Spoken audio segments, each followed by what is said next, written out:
So there's the title. We don't have to be a genius to apply this. By the way, Travis, can you hit on that button behind you? F2, I think it is. Is it 2? There we go. All right. So now we can see it a little bit better. All right, so here's the first question. Capnography is only an ALS skill.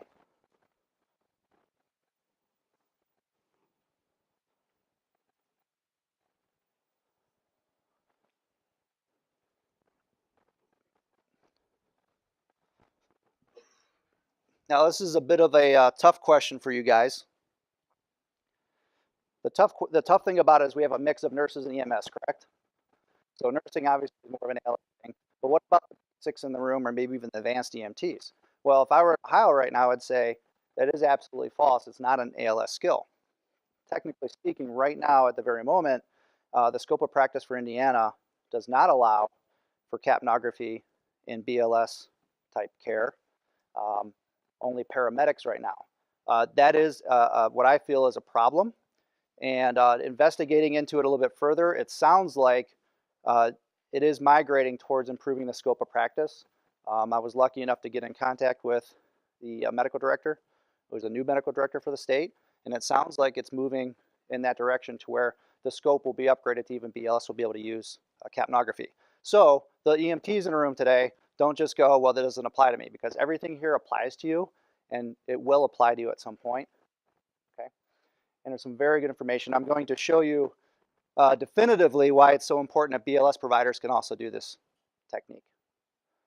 All right, so we have a few things. Upper left, that's our intubated version, or what I also like to say, it goes on the end of a mask when you're bagging a patient. Okay, I advocate using this while we're bagging patients.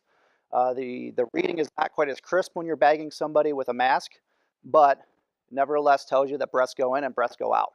That's an important thing to know. Upper right is the cannula that you'll see.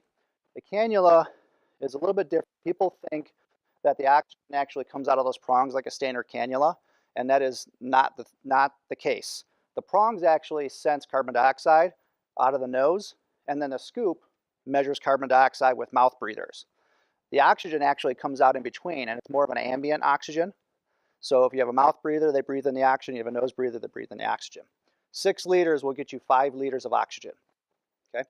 Also, it sounds a lot louder than it actually is. It sounds like you're blasting out somebody's nostrils when you run 6 liters. That's not the case there. Lower left, that's for neonates, 4.5 and below. The picture shows some shows a spring in there, and because of dead space, the neonatal version, 4.5 and below, has a little spring in there that accounts for that dead space. And then the lower right is the pediatric cannula, and notice the scoop is much smaller, also because you're measuring a smaller amount of tidal volume. Okay, so here's your next poll. How often do you personally use capnography?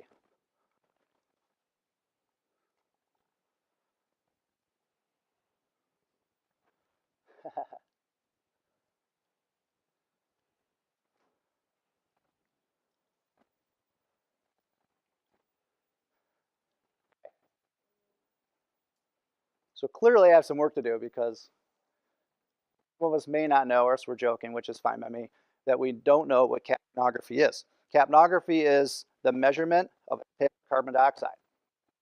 Capnography in itself is a number. We're measuring numbers, but we're also measuring a waveform, or what we would normally equate to an EKG, right? We have a tracing. So capnography is a graph and the numbers together, all right? And it's not uncommon that most people don't use this. Even in Ohio, our scope of practice allows for BLS providers to utilize this technology, and there is no differentiation between ALS versus BLS. Even in Ohio, we have some difficulty getting people to accept this technology, which just blows me away. And part of it is we just don't really understand what the abilities are with this technology. In our monitors, we have advances in care. We have advances in equipment. But are we providing the best care? Are we doing enough? Friends, we do not rise to the occasion. All right? We fall to the level of our training. If we're not trained well enough, if we're not well enough, we're never going to attain the highest level of achievement we want to. And every one of us has got into this line of work to help people, right? But it's well worth it to go the extra mile, to try to learn more, to try to do more, to push ourselves beyond what we even think we can do ourselves. So, as I mentioned, I feel it's a vital sign. Ventilation, perfusion, metabolism. This is probably the most important slide that you're going to want to learn today. Okay? 3 factors. It could be 1 or 2 or all 3 things that are a factor when we're looking at our numbers and we're looking at our waveform with capnography. Okay? So every time you look at a case, earlier we're going to be going over a lot of waveforms and different things of that nature. Not going a great deal of cases, but in the afternoon we're going to be going through a lot of different cases, a lot of different exciting, interesting things. Always go back to this: ventilation, perfusion, metabolism.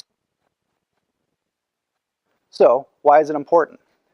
Well, when I was brand new, I had this thing called a pulse ox. I thought it was really cool, and I would watch people to see if they were desaturating, totally forgetting that maybe they're not breathing very adequately. Okay? So remember, when we're measuring a pulse ox and oxygen saturation, most of the time there's a delay, and it could be a delay up to 2 minutes. So when that 2 minutes has gone by, has that patient actually been breathing? Well, in this strip here, you can see in the bottom left, we have a little box-like shape. So that patient went apneic, but the EKG kept on plugging along. The SpO2 kept on plugging along. That patient may have not desaturated for a couple minutes. We have patients that are being sedated in emergency rooms or in post-op or even in the field. They have depressed level of consciousness, but they're not being monitored with their ventilation. That's scary. So there's a VQ ratio that becomes very important and can be very difficult to understand. Ventilation perfusion. Okay? And there's something called ventilation perfusion mismatch. Ventilation perfusion, or VQ ratio, essentially is the balance of how much air we breathe in and how much blood we're turning in our body. And now, of course, when we breathe in, we're breathing in oxygen, and then the blood circulating to the lungs and the alveoli, and then we're exchanging gas, right? We're bringing in oxygen, we're spitting out carbon dioxide, and that in itself is ventilation. If one of those things is off, if our ventilatory rate is really high, we throw off VQ ratio. If our perfusion is really low, we throw off our VQ, and that will affect our numbers. Now, in normal circumstances, when we have a blood gas, and if I take a blood gas, a venous, let's say venous is going back to the heart, the lungs, right? If I take that measurement, a normal measurement I would expect to see is between 35 and 45 millimeters of mercury. Based on partial pressure, how everything works in the world, how water flows out of a hose, how everything works is high pressure, low pressure. Okay, when we're talking about gases, there's really not much difference. Okay, it's partial pressure. So in the blood, we're going to have more carbon dioxide in the blood, and it's going to want to force some of that carbon dioxide out through the alveoli and exhale. Okay, so in our blood, we might have 45 millimeters of mercury, and then when we exhale, we usually have about a 5 millimeter mercury difference or drop. Okay, so right now, all of us sitting here hopefully are relatively healthy. We're in equilibrium, so probably right 40 to 45 in our bloodstream, and when we breathe out, probably 35 to 40 millimeters of mercury. Okay, that's a good VQ ratio. If we got something off, it's going to throw off that ratio. Now, for those of you that do blood gases and stuff in the ER, there are times that you can trend. You can take a venous blood gas, and you can trend that by not taking so many blood gases. And you can use the capnography to trend what the blood gases likely are. Okay, I don't get into that myself because I don't do blood gases. I'm mainly in the field, but there is information regarding that. I always say that to illustrate a point. The point is that when I first started learning this, I said, well, yeah, but what if the VQ ratio is wrong? What if there's something wrong with perfusion status, or they're breathing strangely, they're hyperventilating, whatever the situation is, or they got COPD, which causes a VQ mismatch. Well, it doesn't matter now because it's not the same as the blood gas. But actually, it tells you a heck of a lot, even if it's different than the blood gas is. I was just talking to a medical director the other day, and I brought up this, and the lack of this being used in emergency departments. And he said, well, I don't need to. I have a venous blood gas. Okay, that's great. You took a venous blood gas, and it was just that little brief moment in time. But yet that patient in respiratory distress, and we're not monitoring their ventilatory status. Okay, so now let's talk a little bit about some of the different things with VQ mismatch. Number one is there's like 4 or 5 things that can cause hypoxemia. Does anybody know what those are? Yeah, obstruction itself is a type of this type of physiologic type thing. So there's altitude, okay, that altitude window. If we're in Colorado, that can matter because you have smaller pressures of oxygen coming in. You can have what's called a diffusion problem. You can have a shunt problem.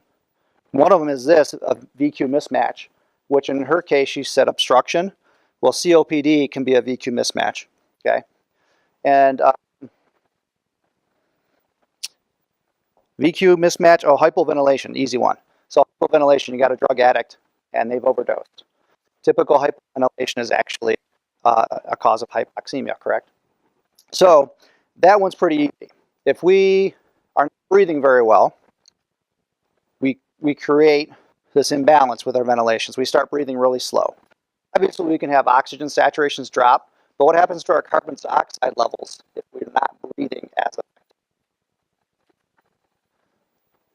They start going up, right? Because we're not ventilating as well. So the heart's still beating, the body's still producing carbon dioxide through metabolism, but the gases keep rising because we're not ventilating as effectively. So if we have a ventilation type situation, we would expect to see a high end tidal CO2, okay? Versus hyperventilation, we'll just throw this in here. It's not a cause of hypoxemia in itself, but if someone was hyperventilating, then we would have a drop in end tidal CO2 because throwing off that imbalance, and they're picking up more carbon dioxide than they normally would, okay? Now, shunt. Now let's talk about diffusion. That's a little bit of an easier one. So diffusion. Everybody knows that oxygen and gas is exchanged in the alveoli and then the capillary membrane, right? So we have blood coming up through our circulatory system and it's exchanging with our alveoli, and then we have this little bigger, like a thin sheet of paper, we'll imagine, okay? We've got a thin sheet of paper and gases can exchange rather readily through that thin sheet of paper. When we have a diffusion issue, we start having a thickening of that sheet. And as that sheet starts thickening, it becomes more and more difficult for us to exchange through there. Now, oxygen doesn't transfer very easily through diffusion problem. Okay, it does, but you may have a patient at a low oxygen saturation, and they improve with additional oxygen, supplemental oxygen. Okay. Carbon dioxide travels through there pretty well. Carbon dioxide will travel through the alveoli 20 times more effectively than oxygen does, if that gives you any idea of how that works. So if you have a patient that you come up to and they have a low oxygen saturation, maybe they're a pneumonia patient or suspected pneumonia, you have that low oxygen saturation, you give oxygen, then they probably have a diffusion issue if they improve with oxygenation. Okay? So it's just kind of a barrier, kind of slows us down. If we have shunt, shunt's a whole other thing. Has anybody ever heard of a shunt before? A shunt actually takes, this is my poor rendition of capillaries at the alveolar membrane right here, what looks like lips. We have blood coming through here, back from the heart, coming to the lungs to reoxygenate, okay? And let's imagine these 3 things here are capillary with the alveoli. There's a huge fiber mesh of these capillaries all around the alveoli. There's tons of them. Problem is, when you have a shunt, you start getting little roadblocks. And then some of these capillaries don't exchange gases with the alveoli. So they're not picking up oxygen, but they're not dropping off carbon dioxide either. So in that case, we have the type of patient that does not respond to oxygen therapy because we're not oxygenating the lungs completely as we'd like to. Okay. Also, we have low gas exchange. So some of the other VQ issues, we mentioned COPD. Well, let's talk about pulmonary embolisms. If we have a pulmonary embolism, what's the problem? Blockage, right? So if I have a blockage and I got a massive pulmonary embolism, I just blocked up a certain part of the lung. What do you think will happen for gas exchange? Tanks, right?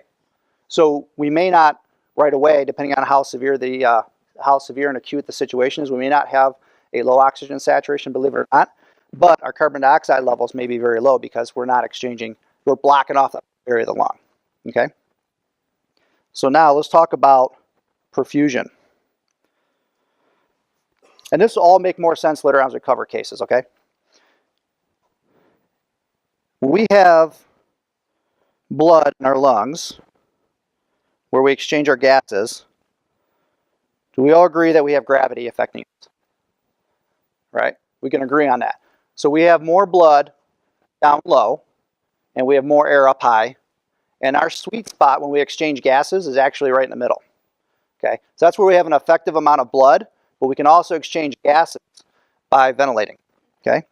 If we have lots and lots of blood in our lungs, what type of situation will we have lots and lots of blood in our lungs? What type of patient do we see a lot of times where we have fluid backing up into the lungs?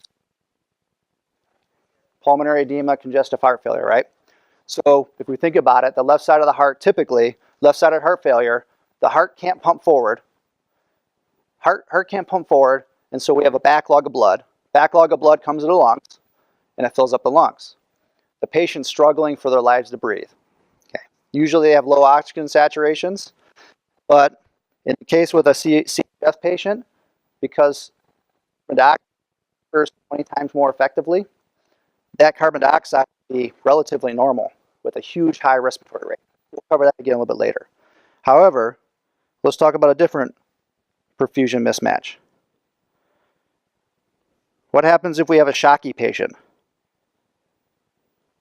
and then we have a low blood volume? Now what happens? If our sweet spot for gas exchange was in the middle of our lungs, but we have a low blood volume now, are we going to be exchanging carbon dioxide as easily? No. Okay. So we're going to actually have a reduced circulation. If we have a reduced circulation, we're going to have a reduced amount of carbon dioxide being dropped off the lungs. Just like in EKG, we have waveform comprehension. The fortunate thing is that we don't have to learn a lot of it.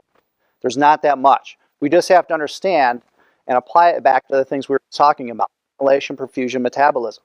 Okay. So when we look at our patient, we look at our numbers, and we look at our waveform, we always have to put it in perspective in the context of the patient we're evaluating. Try to use our spidey senses, so to speak, to figure out what it means to us, what it's saying to us. Okay. So, can anybody describe what a normal waveform would look like? I know we don't have a lot of people who are experienced with this right now. I call it like a square or a box-like shape. Other people have fancier names for different shapes, like parallelogram or something. I don't know. I'd say box, like a half of a box. And it's not completely box-like shape, but we have a baseline just like we have in an EKG, okay?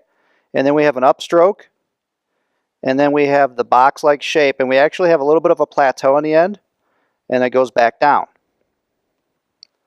Okay? When I say end tidal CO2, what I mean is this right here, because that's the highest point of the entire box-like shape. Now, I always like to look at this from a different perspective in the beginning. Is this part is your inspiratory phase. And I like to kind of imagine myself breathing in. So if I were to breathe in right now, everybody breathe in. Hold your breath. Exhale. Okay. So that's your end exhalation. End tidal CO2 is your end exhalation. Okay. This is where we're holding our breath in. Obviously, I made you hold it a little bit longer than normal. But the upstroke right here, if you think about it, this is the carbon dioxide and gas that's in the upper part of our lungs and our dead space. Okay. So we're going to have a large upstroke because remember what I said about gas exchange? Where's the most effective area of gas exchange? About in the middle. So when we first start exchanging gases and we breathe in, we have that exchange of carbon dioxide and oxygen. Up high, we don't have as much carbon dioxide because we don't have as effective ventilation, or I should say gas exchange. We ventilate more, but we don't have gas exchange. All right. So, and then it makes sense as time goes on, we have more and more. And what is the normal level for carbon dioxide and tidal CO2? What's our normal? 35 to 45. Yep. All right. So now, one of the most important waveforms you want to know is the diagnostic waveform of a bronchospasm. Has anybody heard of the bronchospasm waveform? And what is it? Looks like a shark fin. Okay. I like to call a bronchospasm waveform more of what I call exhalation, because if we that's an asthmatic COPD, they're delaying their, and that's what's causing that shark fin, because we have this upstroke and it gets slowed down. But early on, we might just have a little bit of rounding in the front. Do you see the difference there? So that front angle here is called the alpha angle. And I don't particularly get hung up in phases. People talk about phases and all this other jazz. Just as long as I know what's inhalation, what's exhalation, I'm happy. But that alpha angle is definitely something I want to pay attention to, and I think you should too. Because on an event, say an asthmatic, you might have an increased trouble breathing, you might have anxiety, and it may be very easy to overlook a very slight bronchospasm. Okay, so this is early in an event, it's not quite severe, so it's not showing on that tracing to be quite as severe. However, as time goes on, we start getting a more and more pronounced waveform to the point that our carbon dioxide keeps getting retained more and more and more. Because if we're delaying exhalation, exchange from getting out. So as time goes on, the patient gets worse and worse. Then we have that classic shark fin waveform that we're talking about. Okay? Now we see the shark fin. So just because we don't see the true shark fin doesn't mean there's not something going on. We need to make sure we look at that alpha angle and keep a close eye on it. Now, if we're treating that patient with a shark fin, or we're suspecting they're asthmatic, how will we know if we're getting improvement? What's that? Yeah, we should start seeing our waveform going back to normal. As the patient's getting worse and worse, they're going to get a worse and worse shark fin, providing that's what's going on. We're going to talk about differentiating between different types of respiratory events. But a shark fin is a diagnostic. Utilize that to say, yes, this is definitely what's going on. Okay. Now, those are the two most important things, but let's look at some waveforms. Now first, we're going to start doing some more interactive stuff. This is how I want you to do the methods when we're going through these waveforms.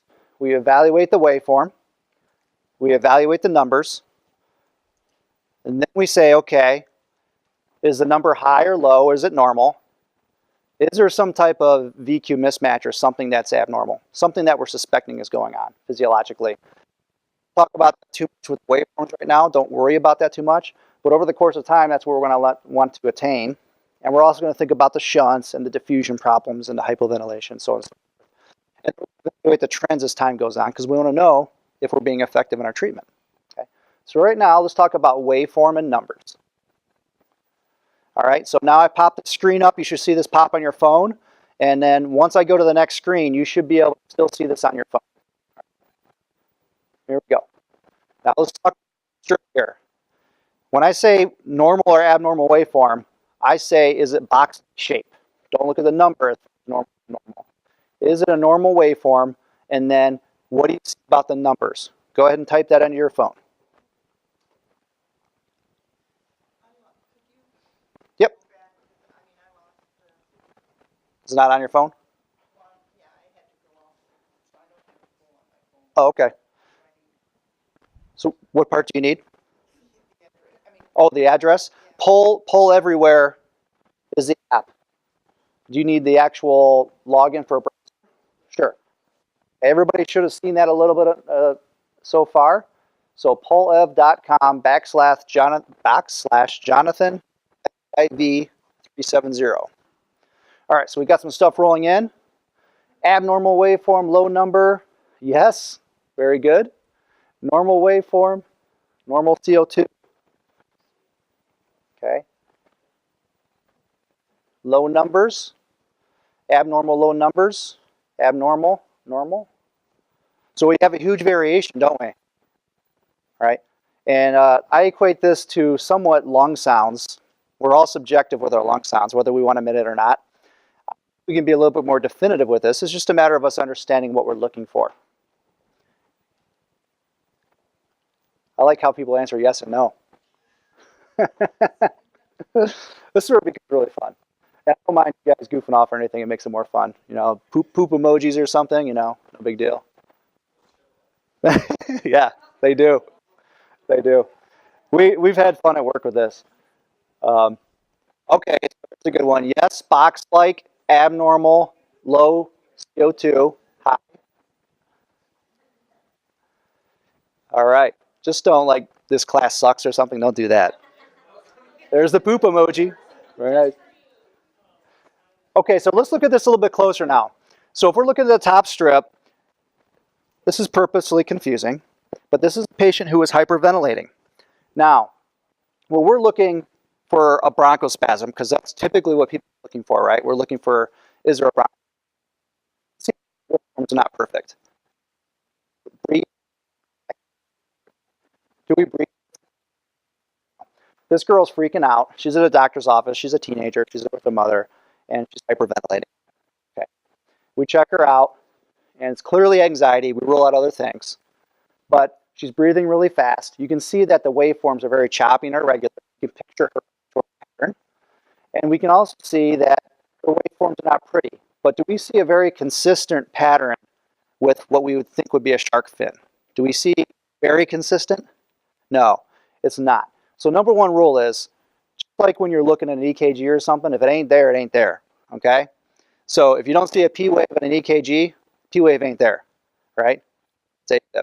So in this case, there's not a consistent pattern with her waveform that would indicate to me that she has a bronchospasm waveform. However, her end tidal is really low, and most of you guys picked that up. And the reason that some of you pick it up is because I didn't explain to you, which I apologize, that on these strips, when I show them to you, well, it kind of shows right there. You got 35. So that center line is 35 millimeters of mercury. So you can see she was quite low. She was probably near 15 or 12 or something like that. All right. So I would call this box-like shape independent of the fact that, yeah, she has some aberrant respiratory patterns and they're not exactly pretty. Okay. As we calmed her down, we coached her. We even used the device itself and showed her own waveform. And you can see as time went on, she calmed down and they signed off and everybody was happy. Okay. Very simple case, but also can be quite confusing. Let's look at the next one. You guys ready? This should pop up on your phones. This one will be a little bit different because you'll see on your phone what other people are putting. Select what they have, or else you can put your own item. All right, so here's this one. All of these have something similar in common. The top two strips are the same patient. So concentrate on the top two strips now. Abnormal or normal. And then, again, that center line is 35 millimeters of mercury.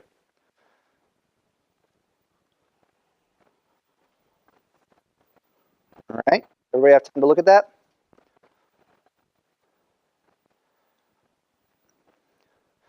Someone mentioned alpha angle. You get extra credit. All right, abnormal alpha angle, abnormal low. Yep. Okay, so everybody's starting to get the hang of it. I see someone mention bronchospasm, shark fin-like. Good. All right, good. So those all look like they're all correct. I didn't see anything too incorrect there. Number one, that alpha angle. Notice how that sloping is becoming very long. Now, when you're looking on your monitor is condensed in time. What you see on the monitor may be much more profound than what you see on the strip. Okay? So condensed in time. So when you print out a strip, it may not look as bad as what you think it is. But this is actually pretty moderate bronchospasm. Okay? Now, there's a couple things going on with this patient. The top two strips, as I mentioned, was the same patient. This was a patient who was an asthmatic. She was freaking out because she thinks she ate some type of shellfish or peanuts in her meal, and she's also allergic to one of those things. I can't remember which one it was. So she was actually having an allergic reaction, and she had some element of bronchospasm involved, that allergic reaction and or asthma. So when we have an allergic reaction, do we always have bronchospasm and allergic reaction? Anaphylactic? We might have difficulty breathing because of a bronchospasm, right? So in this case, we're illustrating the fact that she probably could use bronchodilators. She definitely needed epi, which she got, and then she improved over time, and she also got fluids. Okay. So now let's talk about it. I just talked earlier about how when we have bronchospasm, that we retain carbon dioxide, and we have a buildup of carbon dioxide. She's got a bronchospasm. It's a pretty decent one, as I mentioned, but her end tidal is actually low.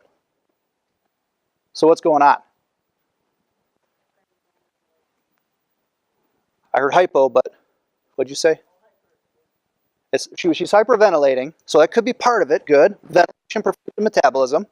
So she could be hyperventilating from the anxiety, so it could be low from that. In theory, she should be retaining carbon dioxide, so something else is going on. What happens in anaphylaxis? What type of...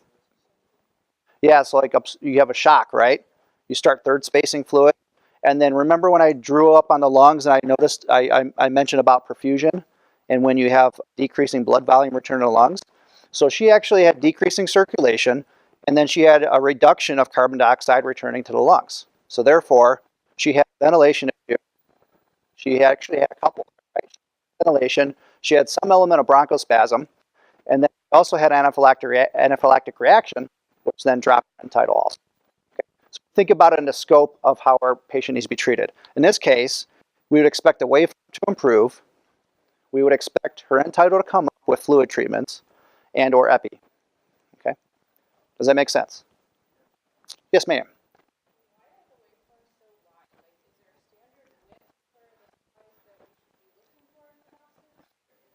So it's based on time. All right. So this respiratory pattern is based on time, and each one of these big boxes here counts for 1 second. So we're used to looking at EKGs where you have heartbeats of 60, 100, 150 or whatever. So we're used to seeing a lot of beats on a short strip of paper. Because our respiratory rates are usually slower, we're going to have to print out a lot more paper to look at it. Okay. Number two, make sure you do a printout. Make sure you do a printout when you look at this. Okay. One, you're time stamping something, you're documenting, and we're getting more and more used to doing things on a computer. But it's really good, and I'll give you a really good case later on of why it's important for you to print things out. Okay.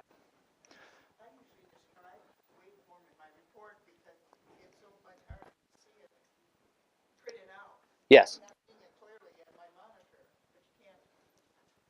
There's times on the monitor where you won't see it clearly too.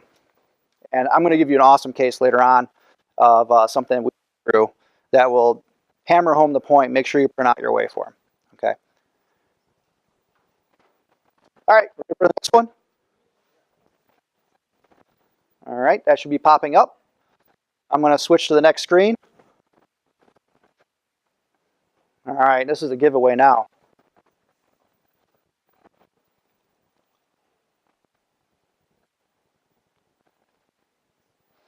Top two are the that you look at, by the way. Bottom one's a challenge. All right. We got dolphins. Or is that a shark? Sorry, shark fin. Gotcha. I get it. I'm getting old. Kind of a little slow. All right. So we're getting there. Good. All right. So I'm going to skip on because I see you guys got it. So yes, definite shark fin. Would you say this is much more severe than the last one we saw? Yeah, much more severe. It's also very low for the severity, so that would make me think that maybe there's something else going on. Now, if we think about a shunt, if we have a shunt on top of a bronchospasm, we could have a shunt issue going on where we have really bad gas exchange. It would depend on whether or not they're responding with oxygen very well. All right, so there could be other different things. There could be a perfusion issue as well. And sometimes it's not very clear. The one down below, we can see that there is a little bit of a poor alpha angle, and but it's a really high respiratory rate. Usually if we're trapping air, we're not breathing that fast. So that leads me to believe there's something going on top of a little bit of bronchospasm. That patient has COPD history and also CHF. We'll help along a little bit later on to see what ways we can help differentiate between pneumonia, CHF, COPD, and all that. All right. That popped up on your phone. I'll do it real quick. All right. This was a patient that we had for cardiac arrest. We had, no, sorry, this was a patient that we had that was an asthmatic. Would you say this patient was very severe?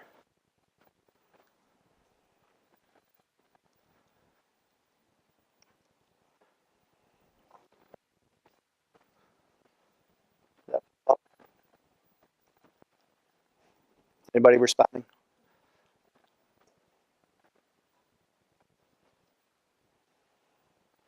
Getting worse over time. No, he's fine. Baby sharks. Abnormal vary. Getting worse over time.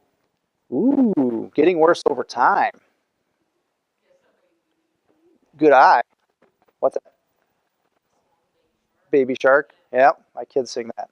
Yeah. Getting worse over time. That's a good answer. All right. Yeah, so initially you see with this top waveform, a couple of things to point out. One, we're obviously recognizing that this patient is having a difficult time. And notice how restricted it is that you're starting in the waveform. That's how restricted he is in his breathing. And then something I haven't talked about a ton is look at his baseline right here. He's not going back down to his baseline. What do you think is happening there? Yeah, he's not getting all of his air out, and so he's rebreathing carbon dioxide. Okay, this may also be indicative of an auto-peep.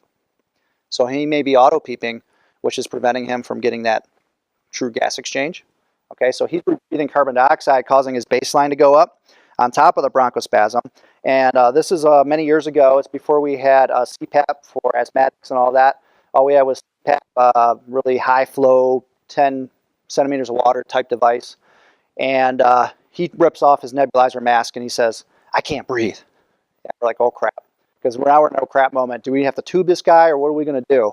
And it's always a difficult time because how are you going to ventilate him? Is he going to freaking die right in front of you? And on top of trying to treat him the other ways possible with, we use MAG and epi and all that stuff, we just popped him on the CPAP because we were getting ready to go into that protocol. We didn't know what else to do. So we threw him on a CPAP. We couldn't use a nebulizer treatment, but he actually loved it and it helped him just keep him going until we can get him to the hospital. I don't know what happened to him, but you can see that our treatment was not necessarily any more effective. And when he had that marked elevation in end-tidal CO2, you can see that he spiked. That's about the time when he was like, I can't breathe. Good side note also is that when someone has an end-tidal of 50 or, number one, when you're reading your end-tidal, you always have to keep in mind that the blood gas is always going to be higher by simple nature. Remember that partial pressure? So what the carbon dioxide is in the bloodstream may be markedly higher than what you're seeing on your screen. So in this case, like in an end exhalation, but he's probably not because he's rebreathing. So even if his end tidal got up at one point to like the 70s, it was probably much higher than that. When we start getting above the 50s, we should be very, very concerned that this patient's going to respiratory failure and that we are not making as much progress as we want to. Okay. All right, here's another waveform interpretation. Hopefully that's popping up on your screen. All right, I don't give you much here. This patient is sitting in a tripod position on the end of her stairs. And we got there, we had our strong suspicions right off the bat. But the one thing I always recommend is we put our non-invasive cannula on right away before we do anything else. Okay, so we're suspecting we're going to be putting on CPAP for this patient, but why? What do you guys see here? Okay, I don't give you much. The first one, don't even count that one because that's. So look at the other three. Let's go back to the screen here in just a second. And 3, and 2, and 1. Okay, seeing high CO2. Anything else to add? Possibly pulmonary edema. Abnormal, abnormal. A little elevated, possibly pulmonary edema. Okay.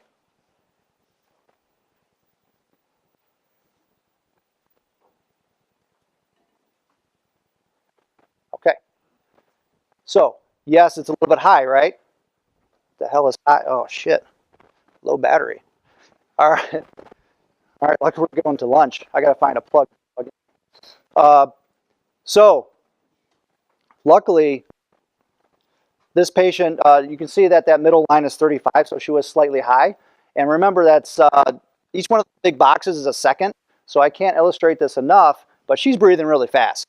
She's breathing really fast, so fast that if she was truly hyperventilating, low end tidal CO2. So why is her carbon dioxide level so high? So we notice, we're suspecting CHF, and this was a CHF patient. We put this cannula on, we get our baseline reading, and the reason we do our baseline reading to begin with is, one, we want to know that the next thing we do is going to be effective. If we put our mask on her, form changes slightly. Does her waveform look as crisp and clean as the first other ones? By the way, that third waveform on the top right, that's just like an aberrant respiratory pattern. Every way you're going to see that. Maybe she just took a guppy breath or something when she was breathing, or hiccuped or talked or something like that. But then you can see as time goes on, we put the CPAP mask on, we got an elevating baseline, and our waveform doesn't look really clean. If I were to put the cannula on first, slap that mask on her, and that's my first reading, do you think that can send me down the wrong path? Because that kind of looks like a bronchospasm waveform. All right. Well, that was probably just the effectiveness of the mask initially, and for her to adjust that, because remember, when we got a mask on her face, we're kind of delaying exhalation a little bit. She starts equalizing, and that's the form we get. Does that look a lot better? Okay, we know our treatment's working, and we know that we don't have an abnormal bronchospasm waveform. We're heading down the right path of pulmonary edema. We're hitting her with our nitro. We use captopril also, and of course our CPAP. Notice too, though, she did have a rising baseline, or did have a baseline that was high. I'm okay with that in this circumstance, right? That might be just part of the CPAP and her breathing so fast that she's going to be, recirculating some carbon dioxide. But she responded.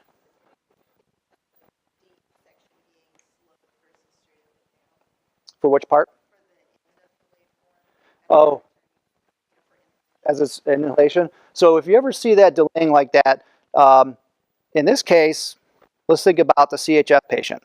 We're full of fluids, right? We're full of blood, and typically we're having trouble getting air in, right? Not just having trouble breathing out, but we're having trouble getting air in. So this could be indicative in this case that she's having trouble getting air in because there's so much blood volume. Yeah, and then our CPAP, of course, is going to help drive back some of that extra blood volume, and the nitrates are going to, nitro, and captopril is going to help allow the downflow blood to move past the left ventricle. Okay, so hopefully we're correcting that. You can see the waveform corrected out. She dropped a little bit more in her end tidal. She obviously still did have respiratory distress, but I think she did pretty well as far as I know. All right, let's do another one for the battery dies, and we go on break.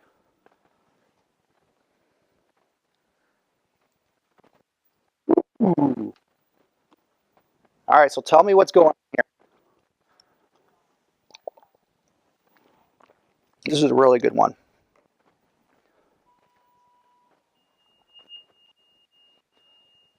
All right, I'm going to go back. You want to go back to it? This is the challenging one.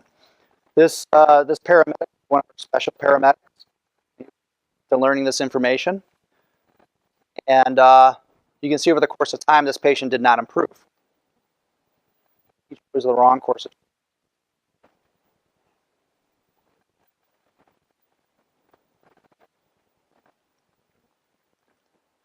This lady said she was having difficulty breathing, and she said what made her feel better is she would bend over, hold her ankles, and breathe. I don't know why, but it's very funny when I read the narrative. I can only imagine what that looked like. And you can see we have a little bit of a variance in our responses. We have some hyperventilation. It's abnormal. Let's see. We think there's bronchospasm. This one is challenging. The paramedic that I dealt with this is no longer with us. He's a very challenging person too. He's one of those people that just was resistant to learning. Because we tend to rest on our own laurels. We've learned things our own certain way. We've learned how to get by with the techniques and skills we have, like lung sounds and things like that. And we don't think necessarily this is going to help us at all. In this case, it would have. So this patient, obviously a very elevated baseline. Do we see that? What else is missing on this waveform? No one said it. There's something missing. There's no plateau. Exactly. It's tough to see what an alpha angle is, but the upstroke is actually not too bad. If we were to imagine ourselves with a plateau here, if we were going to imagine ourselves having a plateau,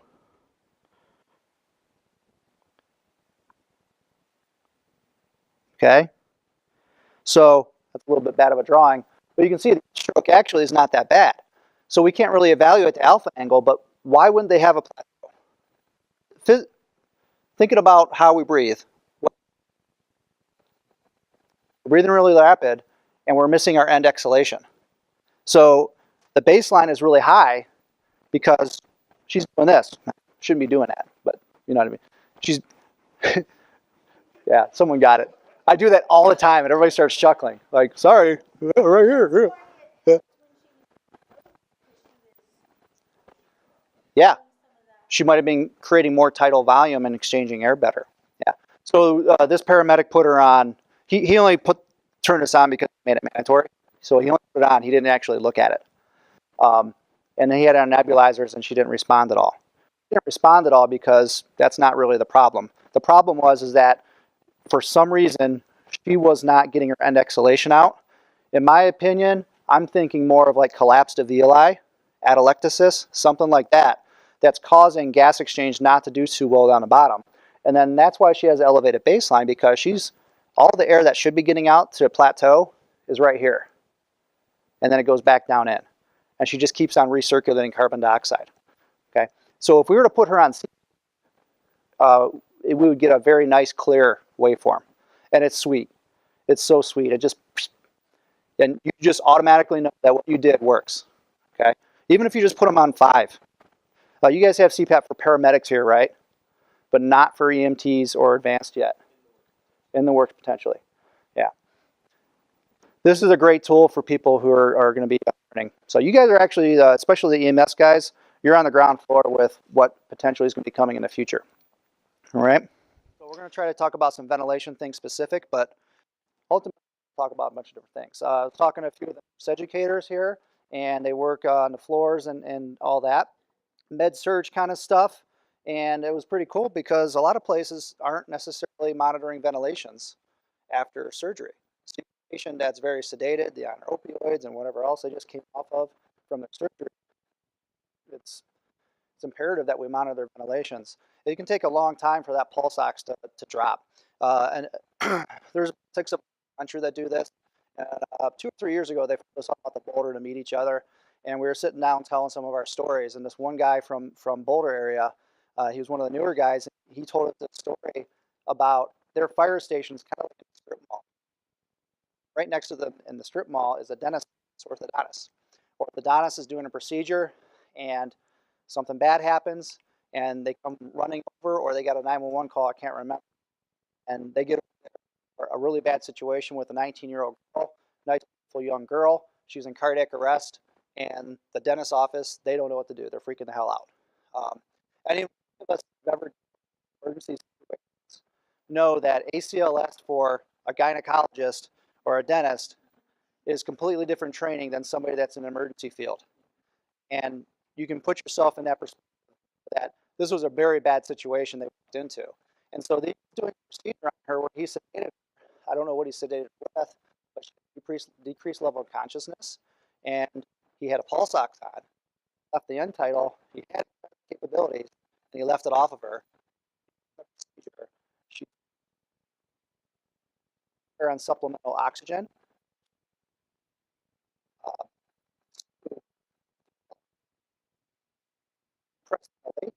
A great pulse ox. Meanwhile, they're not breathing very well or at all, and getting more and more acidotic, and eventually stops breathing.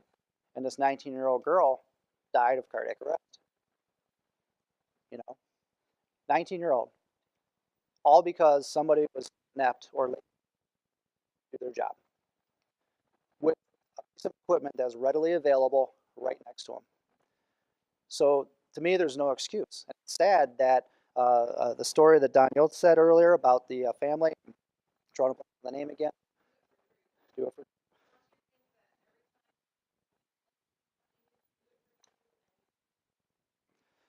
So that guy's career is probably over. And you spend a lot of money, I'm sure, too. So yeah, we need to make sure that we understand the difference. If we have someone on supplemental oxygen, we may be masking what's actually going on. So monitoring ventilations is very important for tracking that carbon dioxide level. If we have carbon dioxide levels that are coming up, and or we have an end waveform, that would give some indication that maybe we need to intervene or change whatever path we're on.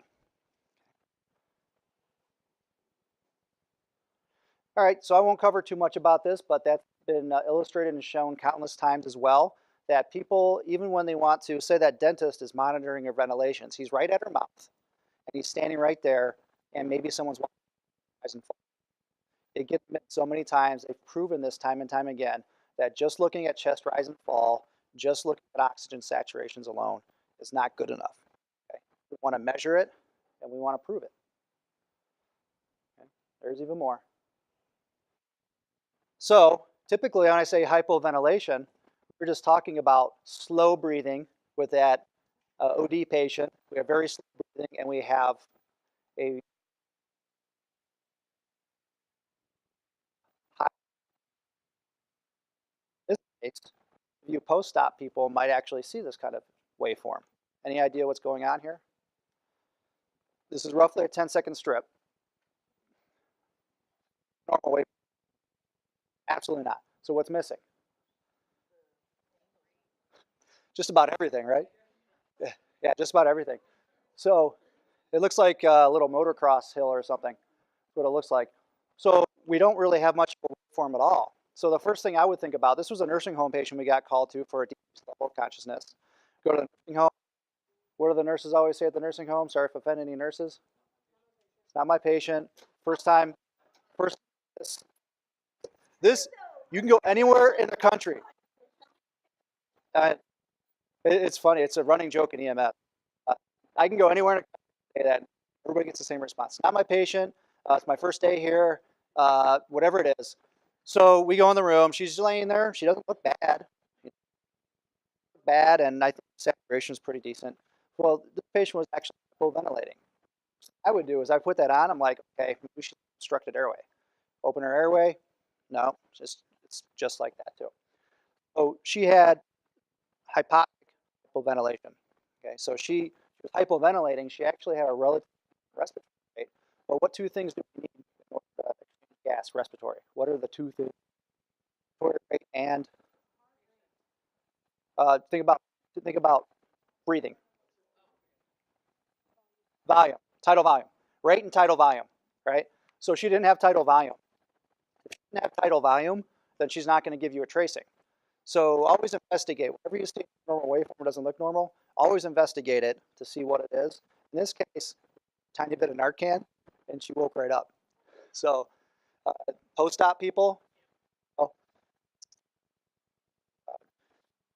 we could have left her there, honestly. There was nothing wrong with it.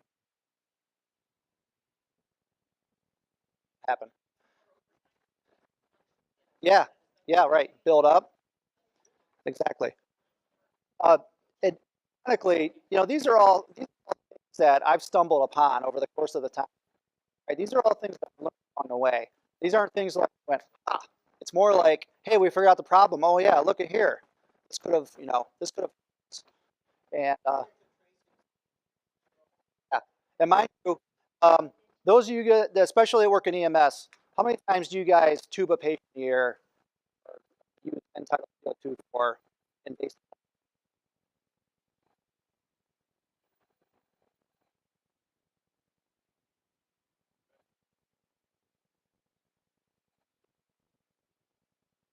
Use this 6 year.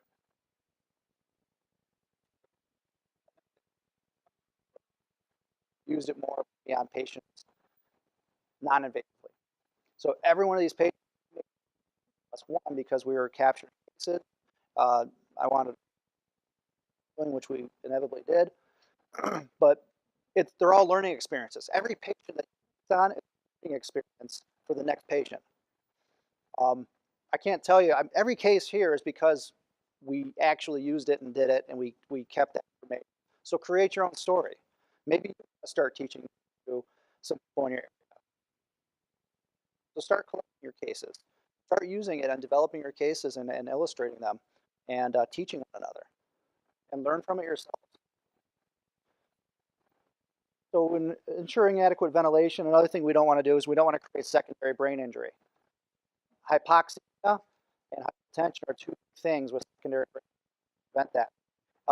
If I have a patient that I'm ventilating, okay, what's my target?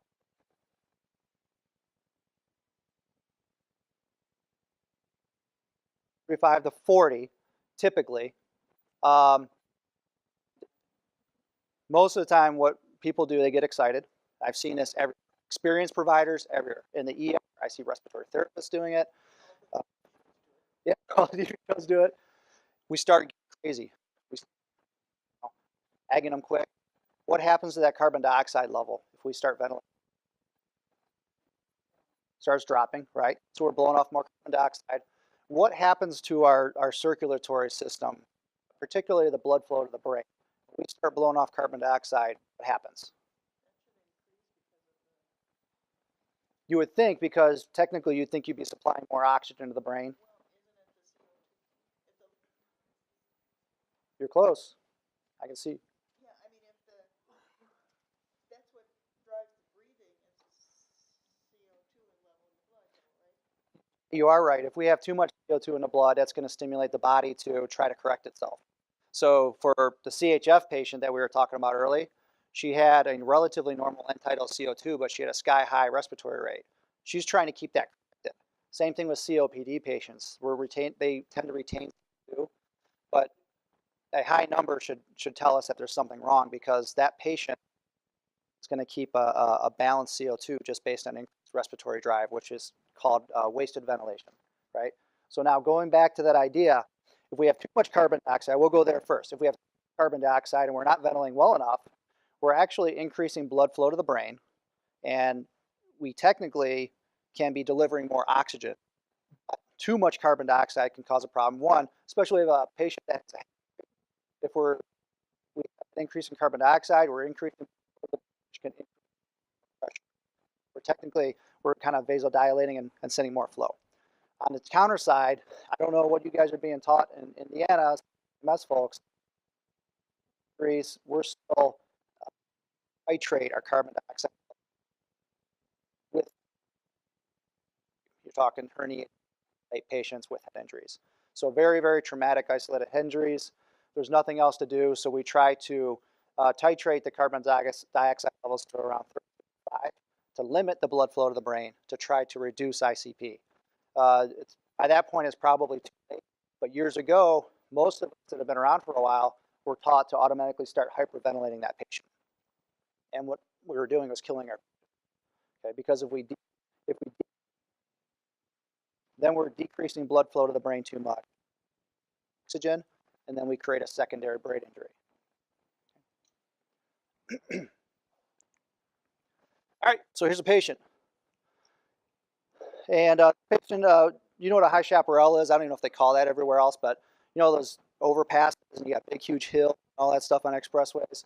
This patient was driving back from somewhere and had their tow line, RV type thing, whatever you call those, and a pickup truck rolls over the side of the guardrail, and him and his wife go tumbling down. 55 years old or so, go tumbling down the hill, probably 100 feet or so, and they get there. The crews get there. She's, I think she was awake, barely conscious. He was unconscious, and the first thing, God love him, first thing the guy does is crawls in and tries to figure out if he's got a good respiratory status. And they're going to have a bit of a delayed extrication. He pops on a cannula, hooks up the monitor, and the top strip there is what he gets. Do you think not necessarily. It might not be. It's definitely not a normal waveform. So he does a jaw thrust, he adjusts the airway. The second strip, he's got a decent waveform. Can he make do now? Okay, something to work with. Upside down in the car, he's unconscious, and one paramedic inside is all I can do on a vehicle that rolled down the hill several times. Okay. So they get him out of the truck, and they get our tube confirmation. I was talking about tube confirmation and stuff with the med-surg ladies, and for us, and I feel this way pretty firmly, is that this is our gold standard for tube confirmation. we've been trained to use different type of devices, esophageal detection devices, easy caps and things like that. We throw out our easy caps. We keep a backup just in case. But what we were finding is people were going easy cap instead of going to this. This is a class 1A standard for American Heart Association. Okay. The only other thing in EMS that is a class 1A, 12 lead EKGs. So if that gives you any kind of weight or merit, this is the gold standard for tube confirmation. That's what they did there. They confirmed the tube on the third strip. I typed in here they did runaway ventilation, but that's not necessarily the case. Why is it not the case? They had a high respiratory rate. Look at their cycle. About a traumatic brain injury, actually ventilate them in the right parameters, so it wasn't necessarily runaway. Make sense? If he was down to 20,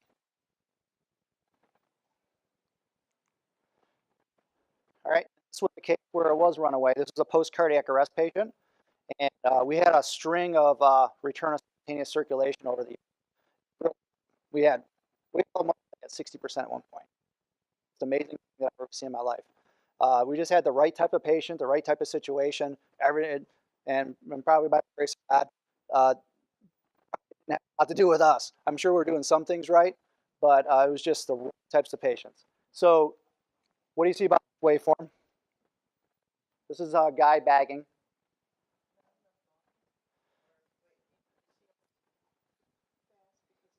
Yeah, remember these blocks are 1 second blocks.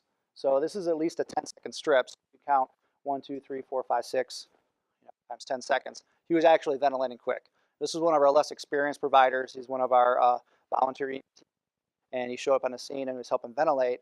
But one thing people get caught up in is they're busy ventilating the patient when we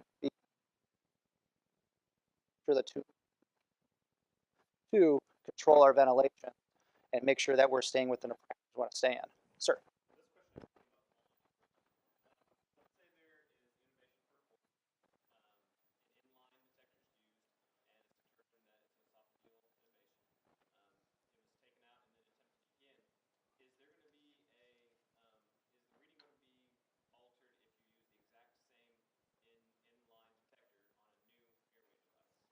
No. Your reading, or whether or not you pick up a reading with that device, is if that filter gets wet. You get a green portion right there, and there's a little white filter further down in. Obviously, in our situations, we got patients that vomit, stuff the tube. If that gets wet, that can throw off your reading. A lot of times what you'll get if it can't read anymore. Yeah. But I carry around a nasal filter. It still works. Yeah. So there's no problem. So just as long as that filter is not clogged, obviously it's going to be one patient use, but that filter line can stay on all the way and stay just as long as that doesn't get clogged with secretions or anything else.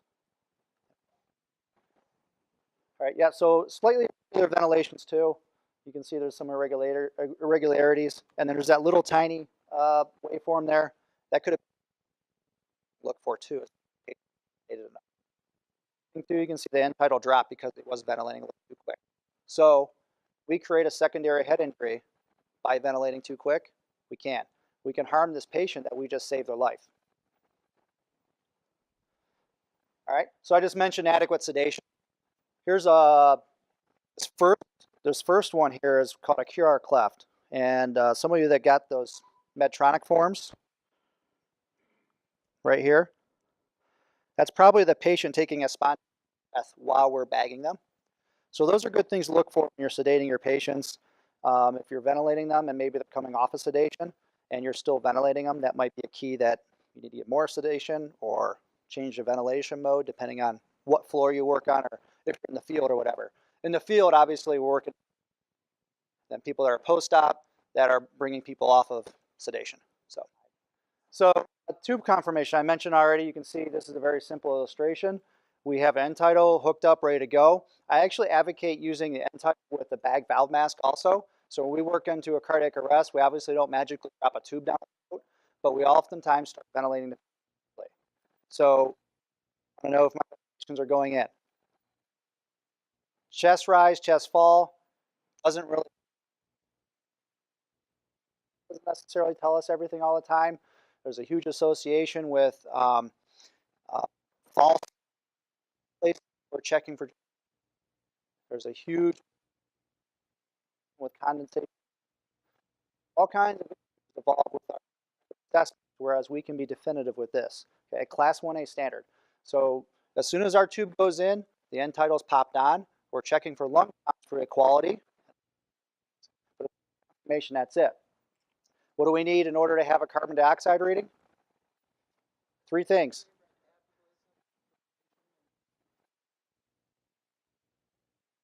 So if this patient's been dead for a week and we're doing CPR and we try to tube them, are we going to get a good end tidal reading?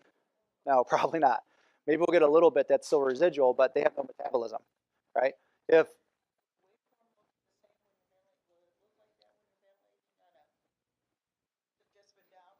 yeah, if you go to somebody and they've had a bronchospasm and that's how they arrested because they had some asthmatic attack, that's going to show up. I'll give you some cases.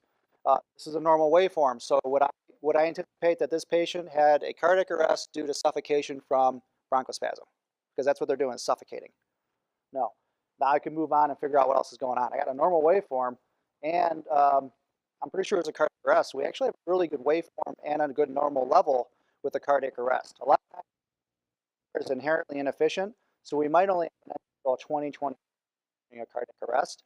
And when we circulation of some of that carbon dioxide in the venous system, and we'll get a spike in our end tidal. Has everybody heard of that before?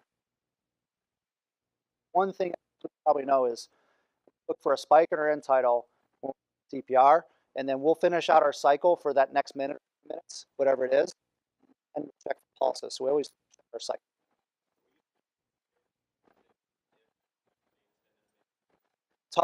Tough to know for sure. You might, but you can't laurels on it. So,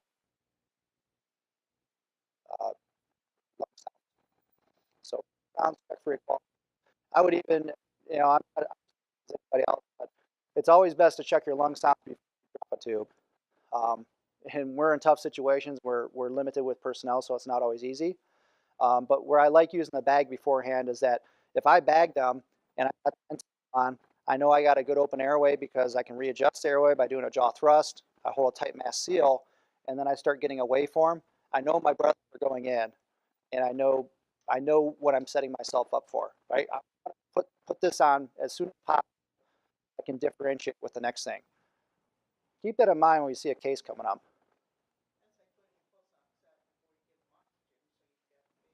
Differentiate. Yep. Oh, there's a case right here. What do you think about that? That's after tube confirmation. Is that good or bad? That's bad. So if you had an EKG and you had a flat line, what would you think? It's bad. This was a call to a nursing home with a very complicated situation. There was lots of vomit and BM everywhere and a decreased level of consciousness. So it was not an easy situation. We had just implemented capnography as a mandatory type thing. And of course, we had moaning and gnashing of teeth. And we had buy-in from a pretty decent amount, but we also had people that were, and they were people of influence. They were people that were, it was a darn shame. So they go to intubate this lady out in the truck, I think. And mind you, they did have a mess, but they got her intubated. And the one person that was an obstruction was insisting that this tube was in place because he saw he heard lung sounds, everything that we rely on then, everything that we rely on. And he maintains, don't use that thing, don't trust that thing, meaning don't use it, don't trust it, it doesn't work. And this guy was involved in flight at one time. Or not in that time, but there were some experiences with end-tidal CO2 when the technology first came out. It was newer technology, much better. So he was also not learning with the new items. So look at the time on here. 1508 is when they drop the tube in. Okay, we get down to 1527 there. Now we're at 2230, 2220 at the bottom right of the screen. Is that good for the patient? No. Did anything change?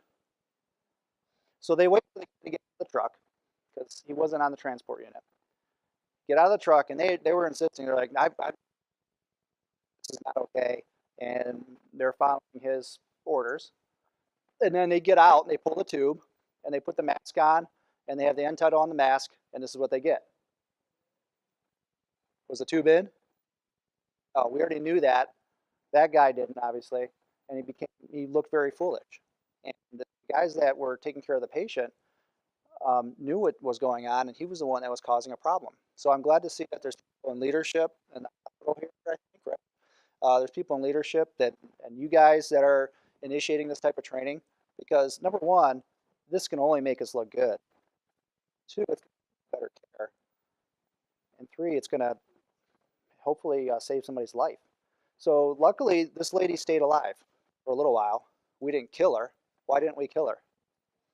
We should have killed her. She should have been dead. The only thing that saved her is she maintained her own spontaneous right.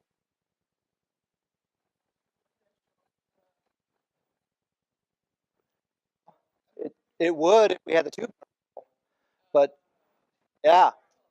So the tube was down in the esophagus. They're not getting a reading. They're ventilating the. Okay, and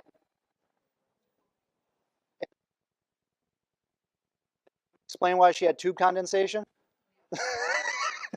You know, so as simple as it sounds, people do this every day and they screw this stuff up. You know? And we're no different. Learn from our mistakes. You know, I'm not saying how we did everything right. We made some mistakes along the way. Yes, there is like study that came out. I don't know how it is, but it confirms the same problem with King Airways, supraglottic airways. If you have a misplaced supraglottic airway or extraglottic device, there's no good measure other than this to determine whether that's in a proper place. And I'll show you a couple good cases of that. We use King Airways, but it'll work with LMAs, it'll work with gels, it'll work with any of that stuff. Okay? And if you think about it, if it's good enough to replace an endotracheal tube, why can't this be good enough to use as a confirmation? All right. So it's great, and it's actually really good for when you don't have a good seal. If you don't have a good seal with your intubation, with your cuff on your tube, or with like a King Airway, are you guys familiar with a King Airway? They're kind of like a combi tube,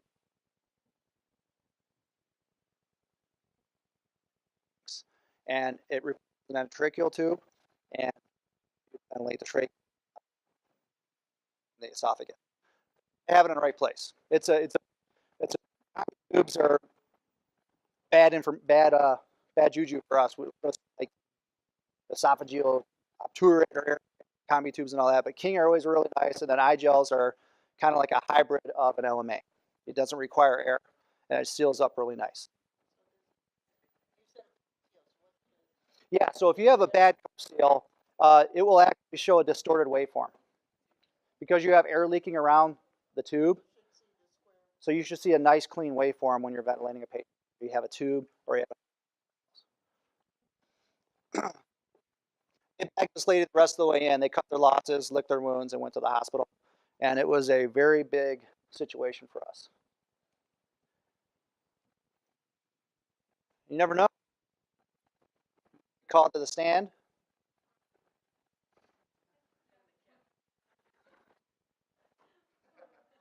Never know when you're.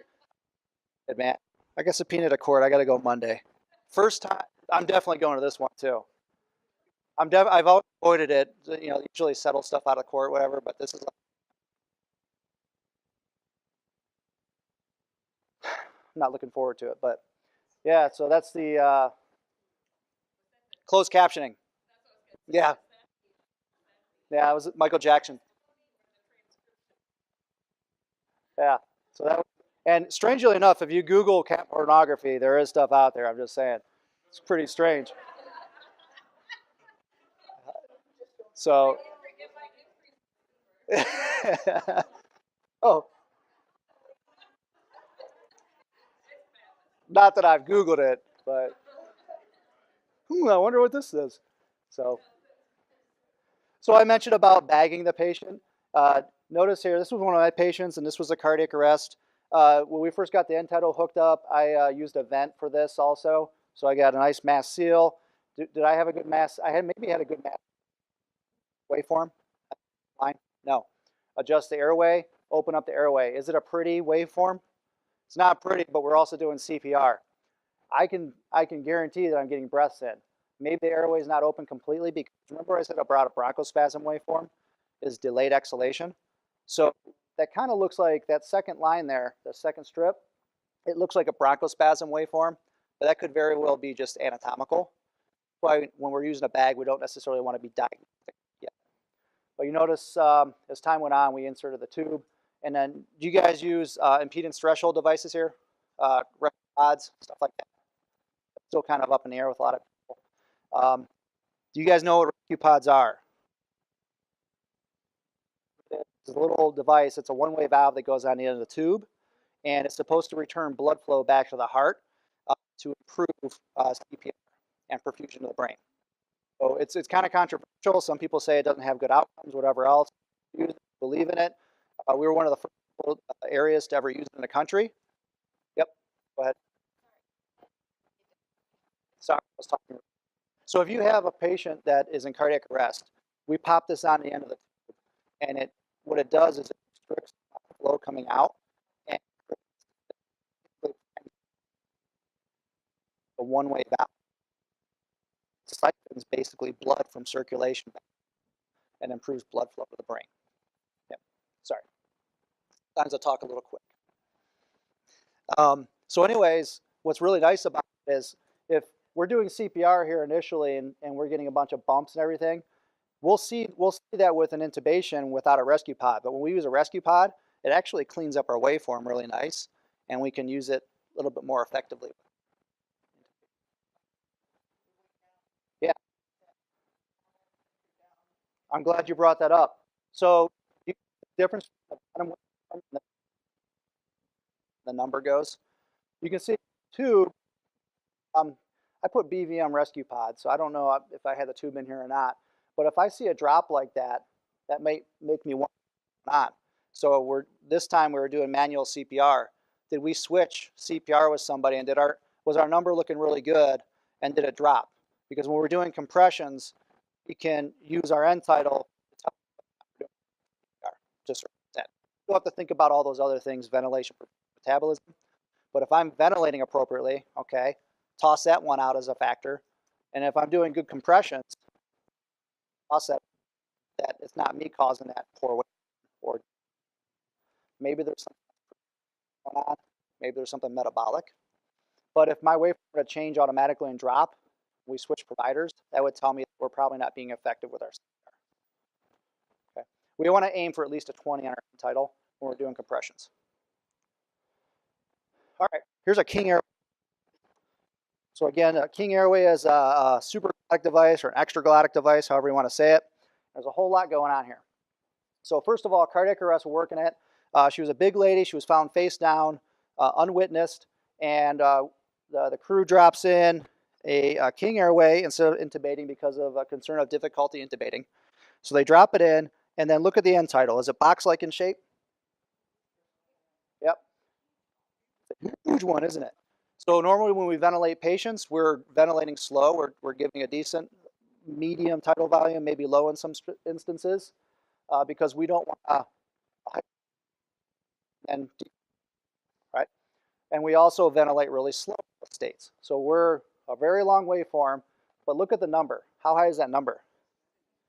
72. So now I can start thinking about what's going on with this patient. Does this patient's heart stop first, or they stop breathing first? Why would they stop breathing first? Why would we think that?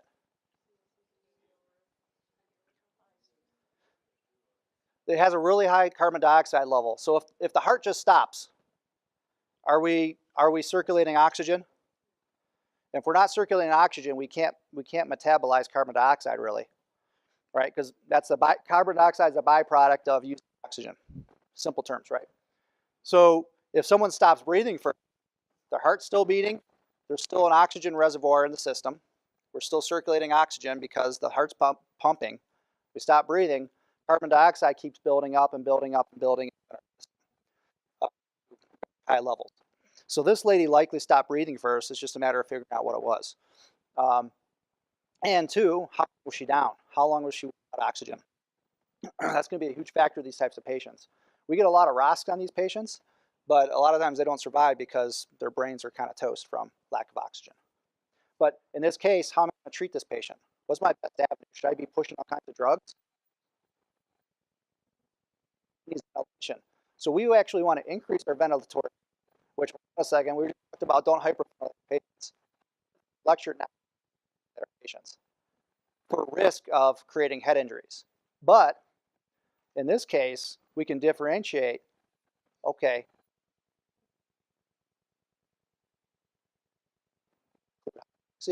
I include hypercarbia. So ventilate them down, get them in normal limits. Okay. Because if we keep that carbon dioxide level too high, we're creating respiratory acidosis, but ultimately the body becomes static. Okay. So we need to from getting all haywire. That's something we do correct. We don't want them to get to a metabolic phase where it's more difficult to correct. Does that make sense? All right, now look at the second line. What are those bumps? I have it written down. That's actually from CPR. Yep. And then mentioned, so that's during compressions and that's during the ventilation, during the exhalation phase of ventilation. So you see those bounces. They call those cardiac oscillations too. You technically can see those with different types of patients with their heart beating and stuff. But technically, yeah. Yeah. I mean, it does kind of interfere with what you're. Notice also you still see the alpha angle, so that's good. You still see the alpha angle, so you can still differentiate between whether it's a bronchospasm or not. But if anything, that's why I like a rescue, because we put the king in, and then we put a rescue pod on, and we've got a clean waveform. Now let's look at, we won't get those oscillations, what I mean. I don't know how it works, but it works, and it's great. So then you look at the third line, you got a nice waveform, and then you've got a flat line. What do you think happened? What's that? Stop CPR because there's confusion on, right? In this case, we were doing ongoing CPR and the king had not been secured yet. And kings, in my opinion, are kind of notorious. Maybe you guys have experienced this, whoever uses them.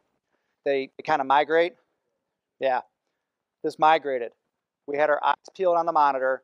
When we got someone owning the airway, they own the airway, they own the monitor too, and they need to monitor ventilations.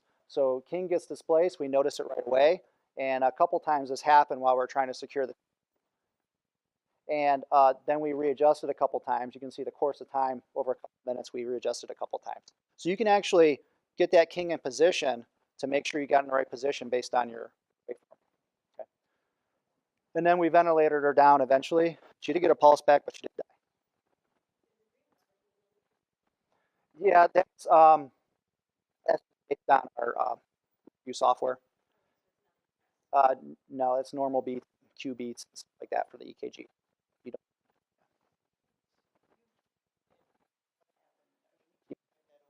Yeah, I put that in there as part of the review, so I remember what I'm talking about. Yeah, yeah. When I archive cases, I put it in there and save the strips, and then I come out there.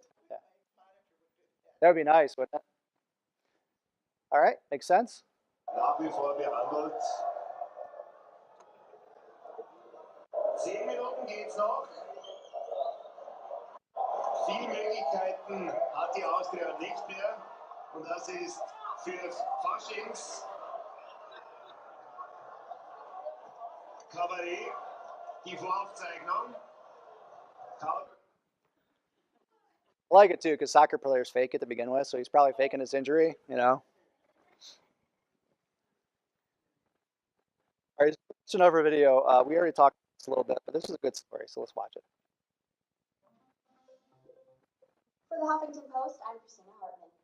Of heroism and survival. Back in January, a rural Minnesota man collapsed while having a heart attack. For 26 minutes, machine and determination, rescuers were able to bring him back. For more than an hour and a half, Howard Snitzer had no pulse. Emergency room doctors said there was nothing more they could do, but one of the flight nurses who had come with the emergency helicopter had been trained in capnography. Snitzer's carbon dioxide levels suggested that blood was flowing to vital organs like the heart. The nurse thought Snitzer still had a chance. It turned out to be more than a chance. Howard Snitzer has since recovered with no neurological damage. KIMT in Minnesota talked to Dr. Roger White, the doctor who oversaw the rescue. Even without a pulse, Snitzer's blood was still flowing. And we were able to maintain it in a very high throughout this resuscitation. Dr. Roger White gave the okay for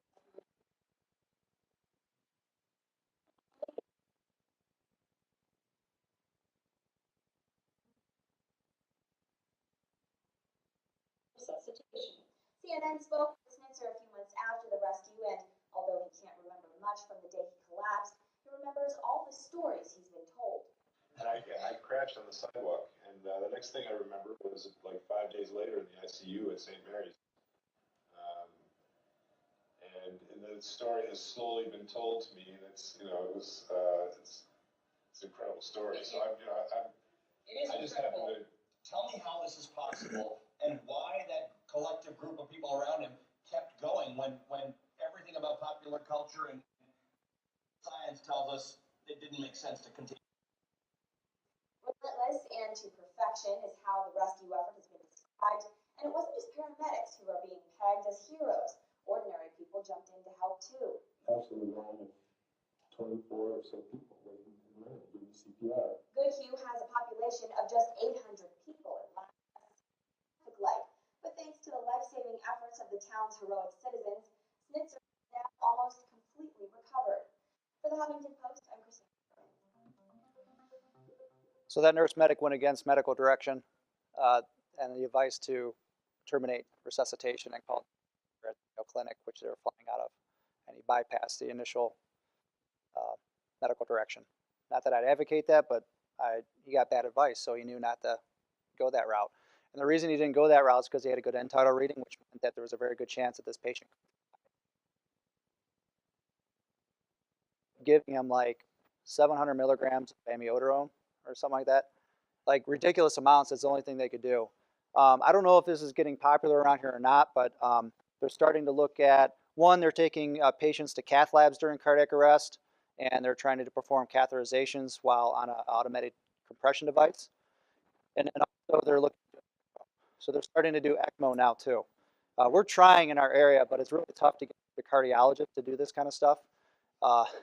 Essentially, if someone's in recurrent VFib VTAC, most likely the only thing that's going to help them is to clear those arteries. And in this case, he was one of those cases, but amiodarone, whatever else. The key is they didn't give up. All right, so very quickly, we'll cover this real quick. Intubation confirmation ROSC. We have intubation confirmation. We can see the end tidal's a little bit low while we're doing CPR, but it's probably about 20, which is not necessarily bad, especially if we're doing manual CPR, but we want at least, not more if possible. It's possible to obtain even better than 20. And then as I was talking to our lady down here, what's your name, ma'am? Pat and I were talking, and their protocols is deciding when, and a lot of people have an end tidal of 10 or less. And studies that show that patients that have an end tidal of less than 10 don't survive. If we were to get a pulse back, boatload of or something like that. So a lot of people use that as a threshold as 10. Whenever you have a relatively normal end tidal, do whatever you can to exhaust all your options. Just because they have a normal end tidal doesn't mean they're going to live, but it means that they have a good chance of surviving if pulses back. I shouldn't say it doesn't, but the odds of them getting back ROSC are very good. It doesn't mean you're going to get back ROSC. So there are still terminations with an end tidal above 10, but you got to be careful. So tubes in place, top row there. Second one, we have CPR with bag and tube in that rescue pod. See how nice and clean that waveform is in CPR? It's so crisp and clean. And we see we got a ROSC there. We went from an end tidal about 20 up to 35. So you typically have a jump of about 15 points. Has anybody experienced this in the field or anything? No. It's just like that. You'll see the spike, and you'll see the spike. Continue out your cycle of compressions. Finish at 2 minutes of CPR. Even if you just started compression, see a spike, keep going. Finish out the cycle, and by that point, the heart will regain its own traction and start pumping on its own, providing everything else goes well. So, ROSC, that's great. A great tool to use right there. So typically, all right, here's a ROSC. Woo-hoo. Yeah, the end tidal was so high that it was off the chart. So it's difficult to see, but do we have a nice upstroke? So I'm like, yep, okay, we are hypercarbic for some reason. We're going to ventilate them down, and we ventilated them down, and we got ROSC on this patient as well, and we transferred care, and it was pretty decent. We still were kind of high in our end tidal, but if we work too hard to ventilate them down, we're going to potentially with our inspiratory-expiratory ratio, and we can create auto PEEP, which then could cause another arrest, worst case. That's where we're increasing that pressure in the chest. Returning blood flow to the heart doesn't work very well that way either, so we can create all kinds of problems. So we want to target down to 35, but that's possible. Even if we're 45, 50, that's better than what it was before. Okay? I mean, normal is 35 No. to 45. Yes. You have people like smokers or something that their normal will be 50 or A misnomer, especially with COPDers, is that COPDers we think of retainers as carbon dioxide retainers. That is true, and I kind of alluded to this earlier, that I was always learning and taught, and there's some literature that says that you'll see COPD retainers with carbon dioxide levels, and that's not true because they have a high carbon dioxide level stream by breathing faster, relatively normal at baseline of end tidal. So whenever you see a high end tidal, you should always suspect something's going on. And remember, respiration is not just what we see, it's also what's going on in the cells. So if you have a high carbon dioxide level, you might have poor cellular respiration for some reason. You might have high carbon dioxide levels from someone with apnea, and they're getting high. We had a patient that went to the hospital 2 or 3 times, maybe 4. I think we got called mutual aid for it because the neighboring entity called. And they put on the end tidal. He was hypercarbic, and he was saying he was having, and he was in the hospital several times breathing.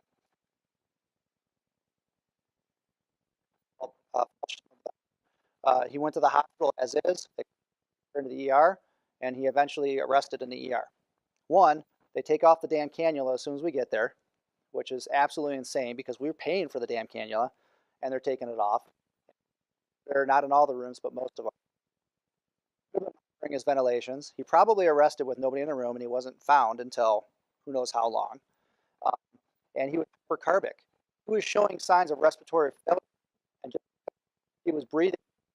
Doesn't mean he's not. So I've learned that an end tidal more than 50, you got to remember, carbon dioxide levels in the blood is always higher than what you see on the screen. An end tidal of 50, from what I understand, is causing that there could be respiratory failure involved, especially the higher it gets. Okay. How about this one? Best tube conformation. What's that? Oh, I'm sorry.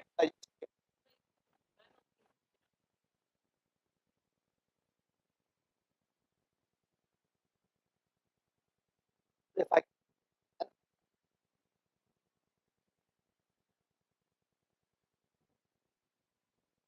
down,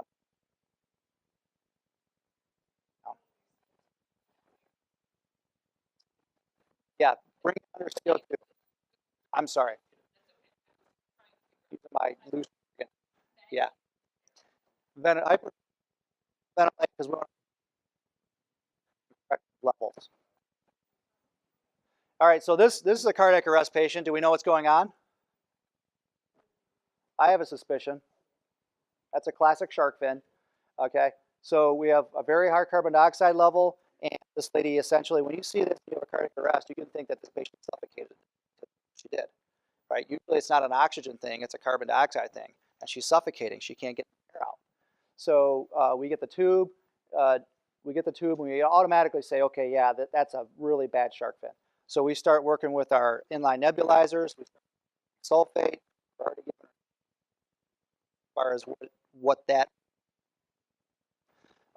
In this case, I don't think the crew did give her mag sulfate in this one. I can't remember, but you can see the improvement in the waveform. Again, those patients don't do very well, but we give her a chance.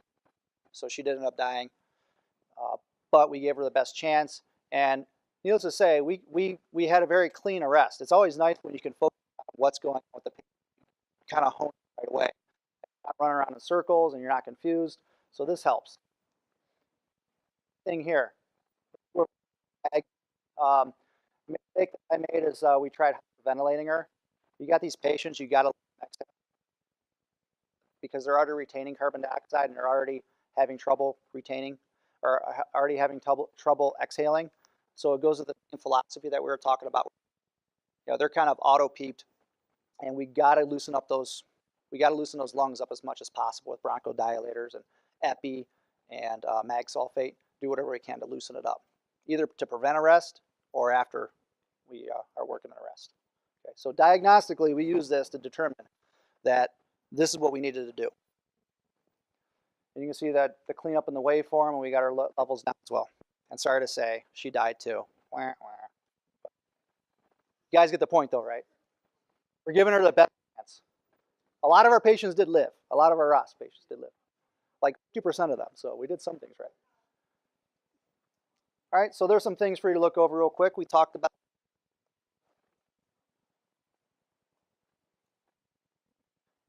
when we're doing CPR, we're also often taught to do a check for pulse every minutes. Do you guys still do that? Okay. But once you have your baseline title, and you don't always need to check for pulses because you look for a spike in her end tidal, right? You still need to check for your rhythms and all that. Because we know that our compression fraction, amount of compressions we're doing per minute versus hands-off time, is very important. We want to be at least 80%, preferably like 90%. The less that we interrupt, the better. And if we're working at patient, maybe we don't need to check a rhythm every 2 minutes. Check for rhythm. We can keep on doing compressions and improve that compression fraction time. Okay.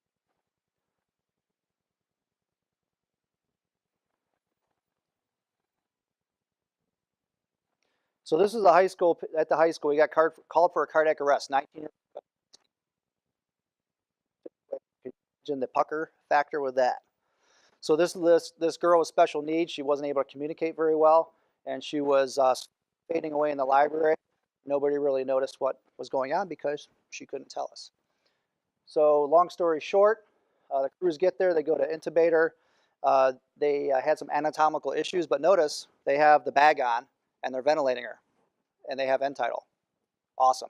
So they put ventilations in. They're doing compressions, and she was a tiny female as well. They end up putting a king airway in. They get the king airway in, and they're looking pretty good. You guys see a waveform there? But what's wrong with it? It's very low, right? So it's very low, but notice it's nice and clean. It's a pretty clean. So that tells me that the king is probably in place. So I can kind of toss that out as one of the concerns. If I had a waveform, then I would be thinking maybe the cuff was leaking and this is a bad reading or a low reading, aberrant reading. Okay. So they keep on working her, and as time goes on, what you guys see here, they didn't see. Why?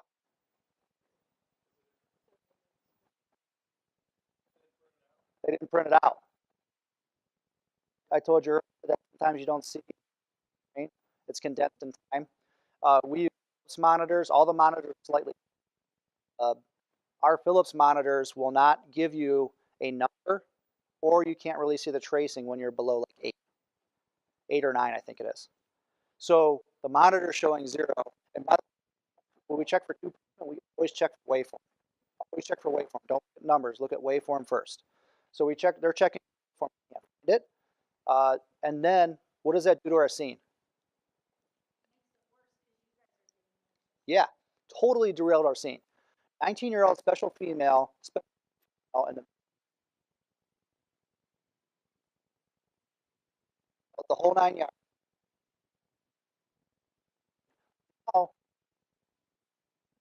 Now they're hyper focused on trying to secure an airway and figure out what's going wrong. When all they really had to do was press the print button. And it's something that's so easily forgotten. And we ironically just did a training like this after this, and this was like an epiphany type moment for those guys because they realized, crap, you know, and they felt really bad about it after the. But let's talk about a little bit, why is the end tidal level so low? Perfusion metabolism. Are they doing? I can't tell you they were or they weren't, but okay. Are they getting pretty well? Is it too fast? It's not bad. It's not bad. It's like a 10-second strip, right? 1, 2, 3, 4, 5, 6, 7. So it's only a 7-second strip. So that's not. So they're controlling ventilations. Perfusion. Okay. Well, PPR, what else could be going on? What are some of the crucial things that we're using in our toolbox? We're working on the rest. Blood sugar. Thank you.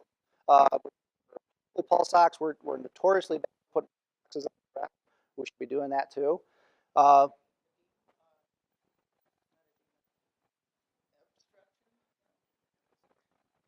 Checking for obstruction, you mean? Yeah, okay, good. Ooh, good. Yes, so we talked about it earlier, right?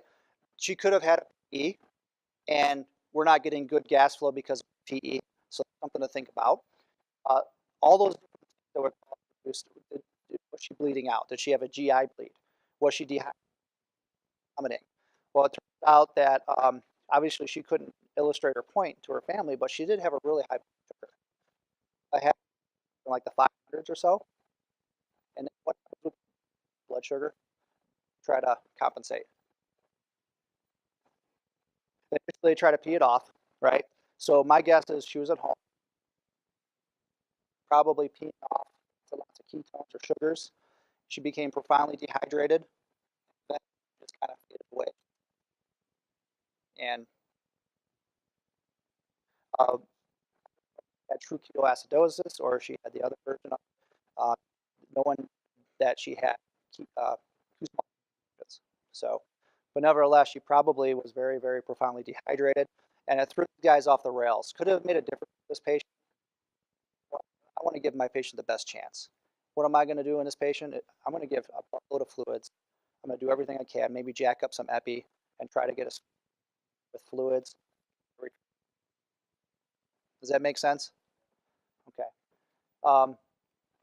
And it just threw everything out the window. And yes, she did die. I don't think they ever got pulses back. But this is a really bad situation, right? That was an end tidal of 8. So we talked about return of spontaneous circulation, the likelihood you're going to get those patients back.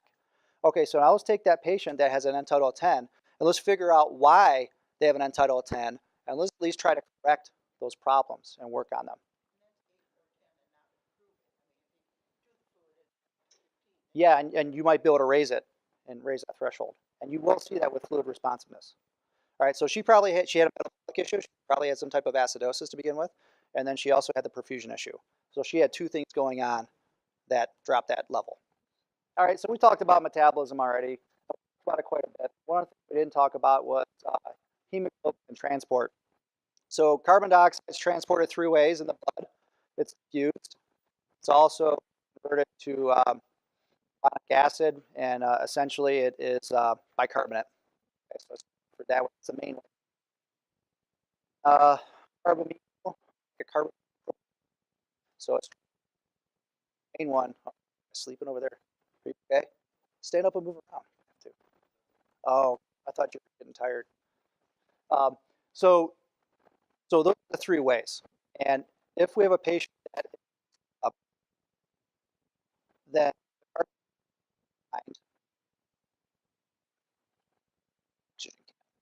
so you can get a decreased end tidal CO2 with that. Where it becomes important is a patient like this. If anybody knows how to read a 12 lead, what do you see?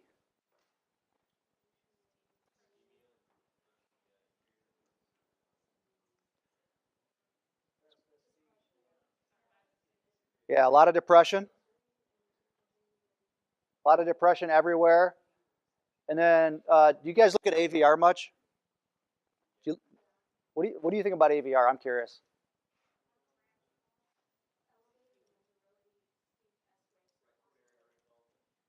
Could be. Do you think?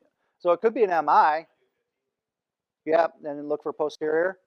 Yeah, it could be a left main or LAD. So this lady gets called to the cardiologist's office, and it's actually a friend of mine. He's an awesome guy, and he's like, this lady was getting ready. She was getting ready to do her stress test because she'd been having problems and having some chest pains and things like that. Waiting room, she didn't start, and she was in such pain doing a stress test. They did an EKG. They found this also, and what do we do for chest pain? Nitro, aspirin, morphine, right? Oxygen, controversial, right? We're being told we're supposed to give oxygen to ACS patients because of risk of damaging the heart, which I think is total BS. And it's since then it's proven by a better study than the one in Australia. If you don't know anything about that, but I digress. So a couple liters isn't going to kill anybody, but yeah, it's ridiculous. But anyways, it just throws people off track and creates more problems than it's worth. But so this patient, interesting, she's jumping on the cot pretty much, rolling around. Nothing's making her comfortable. What we want to do is hit her with nitro and everything else. But wait a minute, there's more. Let's look at her vital signs. Pulse rate, not bad. Saturation's not bad. Blood pressure, not bad. That looks like a good blood pressure to give nitro, if you ask me. Not worried. All right.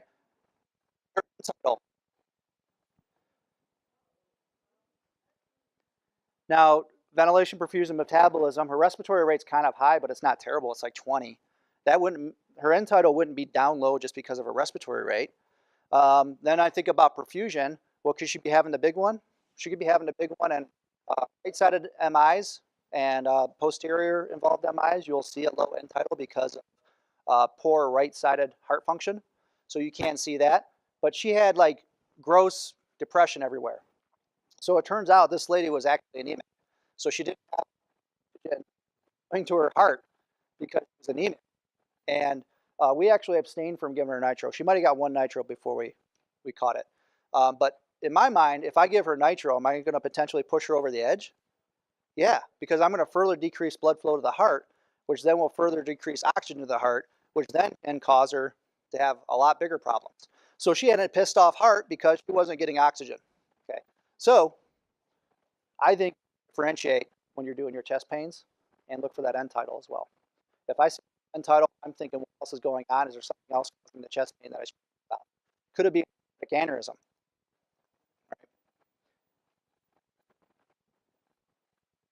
Another story too, real quick. I got to tell you this one. So what about strokes? Are we supposed to give oxygen in strokes?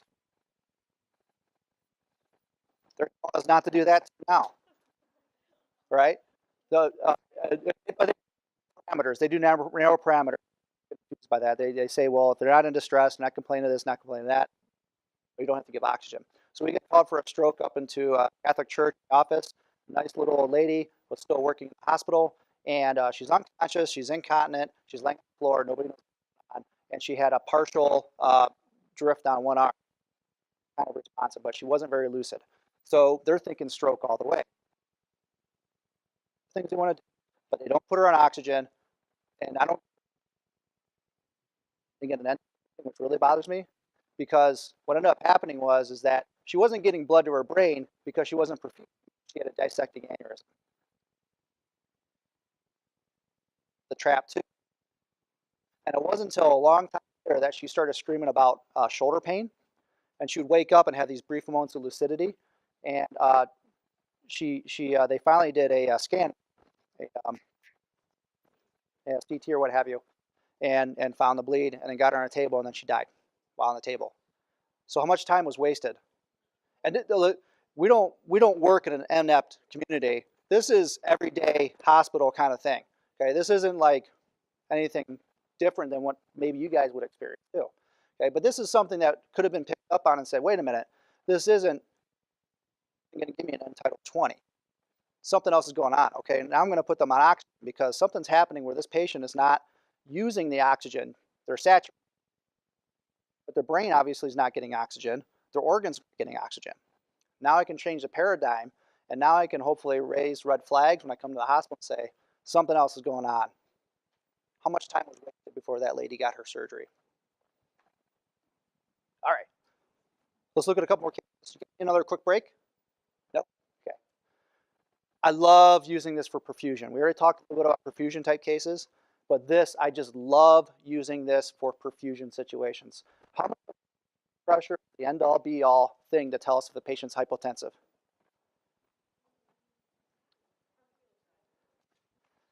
We're taught it in our line of work. What do we look for? Around for a while, we look for hypotension. We look for low pressure. What I'm going to show you now is going to totally debunk that, in my opinion. So if a patient, nausea, time call 9600 hours, ill male. We arrive, find this 30-year-old male, sudden onset, profuse nausea, vomiting, diarrhea, and he's laying on the couch in the fetal position.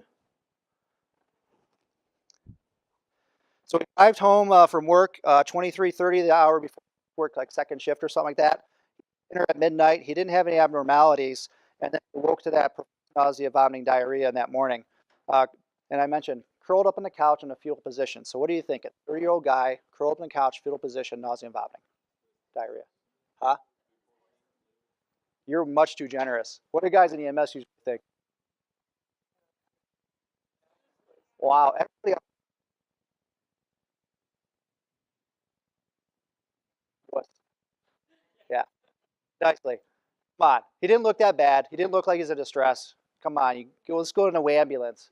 And almost every time someone says that. But yeah, we could be doing differential diagnosis if we're doing our job, so we could be thinking stones. But is he like dying in front of us? There's nothing overt. All right, let's get on the ambulance, get on the cot, take you to the hospital, get you checked out. Medical history. Meniscus tear and surgery 1 month prior. He similar event like this 1 to 2 years ago, and at the time they diagnosed him with renal failure, acute renal failure. Just a little thing. There's your allergies and assessment. So that's typically what we would do, right? Anything jump out to you there?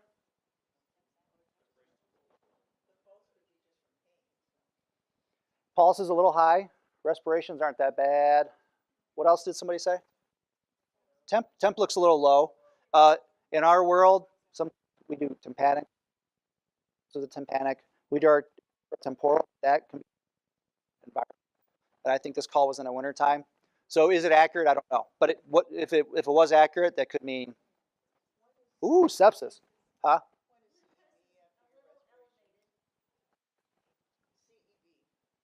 Clear and equal bilaterally.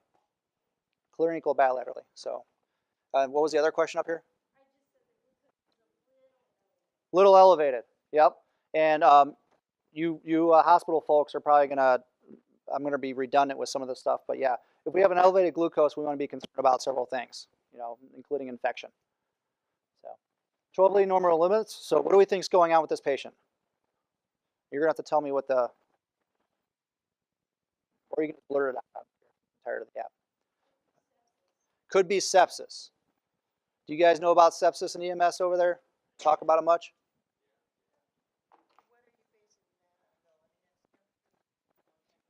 Temperature could be low. Oftentimes we look for a high temperature, but if they're very hypovolemic, they could have a low temperature. Or what's that? No, it might be normal for him, but it might be slightly elevated. We look for slightly elevated sugars in sepsis. We'll talk about that more in a little bit. Okay, kidney stone. And do we have a source of infection? Not that we know of, but it could be gastroenteritis. Yeah, it could be all kinds of internal things. Yes, he had knee surgery. Learned about. Okay. Also, he had something like this once before. He had what? Acute renal failure. So this is what the end title said. Is that a good end title or bad? That's really bad. And your baseline can be 25. Anything less than 25, you can feel pretty damn comfortable that something ain't right. And in the scope of this guy, got some perfusion issues because He had diarrhea, so at the bare minimum, he's dehydrated. And this guy got 250 cc's, not very much. What does your water bottle say for mLs? Either one, the smaller one, do the smaller one. That's 500. So he got a half a bottle of water in his vascular system, with only a third of that in that vascular system. So he goes to the hospital, cannula gets ripped off at the hospital, right? Damn it. He sits in the ER and he gets his typical labs and everything. Do labs and everything come back very quickly? No. Ultimately, he sat there. Do you think he got lots of fluids? Why not? He's a 30-year-old male, relatively stable. What's that? His blood pressure showed fine. Yeah, we tried blood pressure at the time. It wasn't that bad, but hell, his end tidal 14. Guess what happened? He went into renal failure. How long did he go without getting fluids?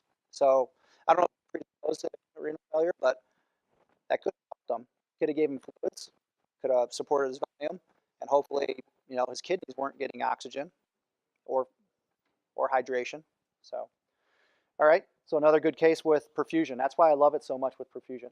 I can't tell you how many times that this is the only thing that shows up on a patient. You start thinking about beta blockers, and we have heart rate and blood pressure and other stuff, and we might have a completely looking patient. They don't even look that bad, but only was. All right, so I use this analogy. This analogy is the fire truck analogy. Do we have any firefighters in the room? One, I think a retired one also. All right, I'm going to depend on you guys. Oh, over there too. All right, so I have a fire truck and I get an 1 3/4 hose line, and instead of running my cross lay, I know I'm speaking weird jargon for you, but I got an 1 3/4 run my cross lay to the fire. I run it back to the fire truck, so I got a continuous loop. I got a tank of water, I got a hose line, and I'm going to pump it at whatever GPMs per minute, PSI, right? So what typically a cross lay is going to be 120 or so. We'll go with 120, maybe 150 or whatever. But we want a desired volume to flow out of the end of the hose line, right? Typically with our combination nozzle, we want like 100 GPM, 100 gallons per minute we want to flow. So whatever pressure we have it set, we're 100 gallons per minute. What happens if that tank is too low? What happens to the pump? Is that, could you get a limp hose because you don't have enough water? Sounds like a personal problem. Yeah. And so you got cavitation. So the pump, the tank is not full. Start getting cavitation, but I flow 100 gallons per minute. I can short the hose. Might help. More volume. So I got to fill the tank. Okay. Or it's the pressure. But I don't have enough fluid. Am I still going to cavitate if I don't have enough fluid? You're right. You're almost there. I have to change the size of the hose line. So we don't use booster lines too much anymore, but if I got an 1 3/4 hose line, I still want to flow that hose line, got to squeeze down that hose line. I got to get it smaller. So now I put a booster line out. So I get enough volume to flow back into the fire truck. Okay? But wait a minute. What do I got to do about it? It's got to go up. In order to flow the same amount, I got more resistance, so I got to jack up the pressure. What happens if I change it to a 2.5? I didn't change the volume. Yeah, complete failure, right? Okay, so gallons per minute and hose diameter, those are your two factors. If we change the pressure alone without changing the diameter of the hose, do we help the situation? No. In my mind, I think what we're taught in EMS especially is that the hose diameter is what the blood pressure is, and that's not the case. The blood pressure is a combination of the gallons per minute and a systemic vascular resistance. Okay?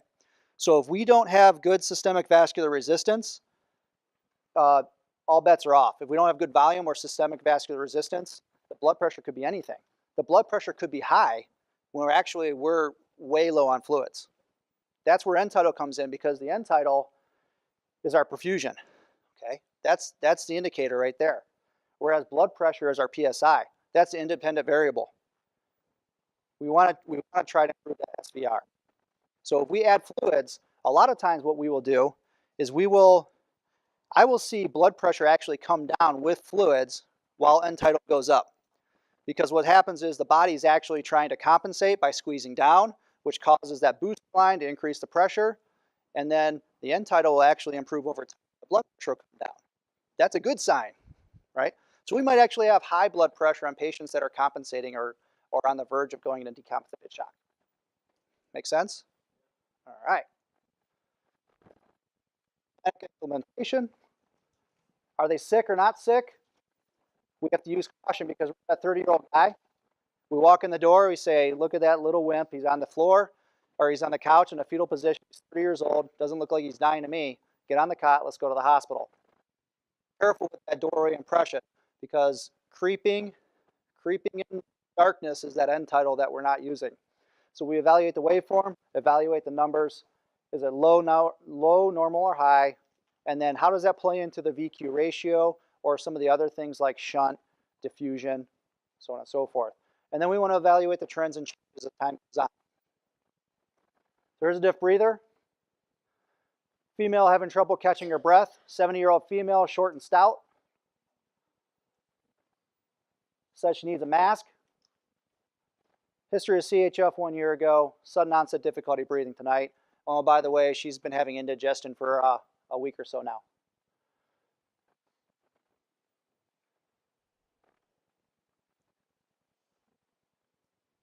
Okay, that's our initial impression right off the bat when we walk in the door. What do you guys think so far? Sudden onset of difficulty breathing, rails in all fields. I'm thinking CHF, okay? And that's what it was, but we confirm it, and we check an end tidal. We got a respiratory rate of 35, but an end tidal of 33-ish, 33, so almost normal. Should we have a really high respiratory rate and a relatively normal end tidal? No. So that's confirming what we're already thinking. Number two is, look at her waveform down there. Does she have a good expiratory plateau?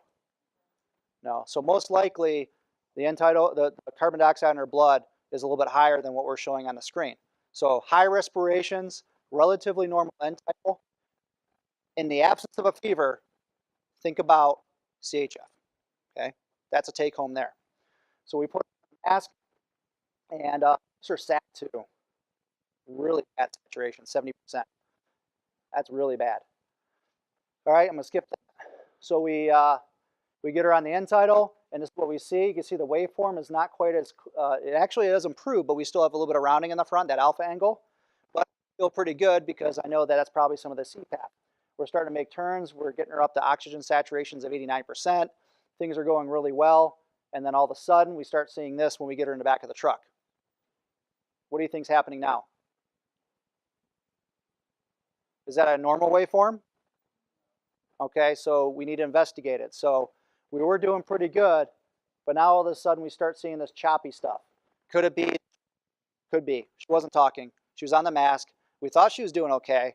And all of a sudden we start looking at other vital signs. And now look at her pulse ox. It went from 89% down to 73.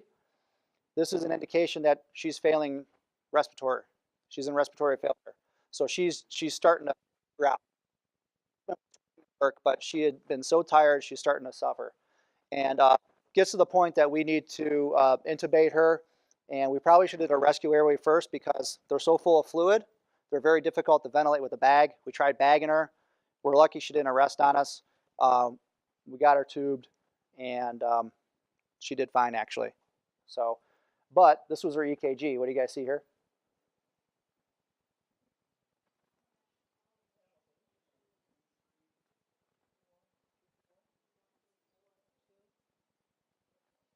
Yeah, a lot of stuff. So V1, V2, V3, V4, reciprocal change in, where did I see it at?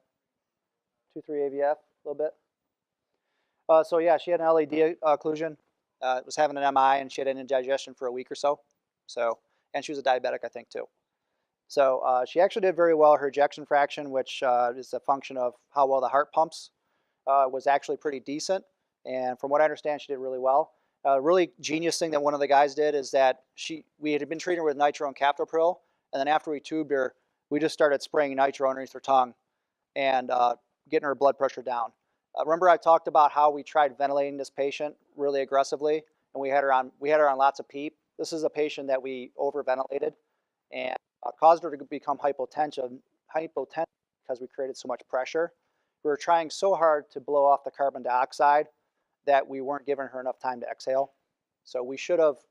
Sometimes you just need to leave somebody a little bit hypercarbic. You got to make sure you manage the ventilations appropriately. Don't breath stack and things like that. But she did well nevertheless, as well as can do.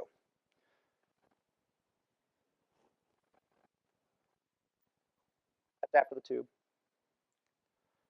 All right, here's go another one. Diff breather, 74-year-old female, sudden onset difficult breathing, audible crackles and basses. Also complained of bloody sputum. He had bilateral crackles in the bases. So all along we're thinking what? CHF. That's what I'm thinking. That's what we were thinking. Pulse rate's really high. Oxygen saturation is pretty crappy. He has a history of COPD and CHF from what I remember.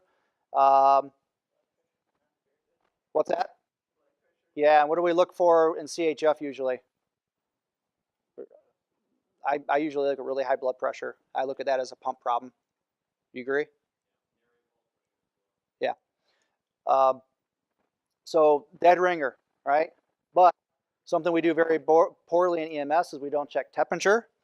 So the temperature was checked later on after the fact, after we treated him for CHF, when actually he was in bilateral pneumonia.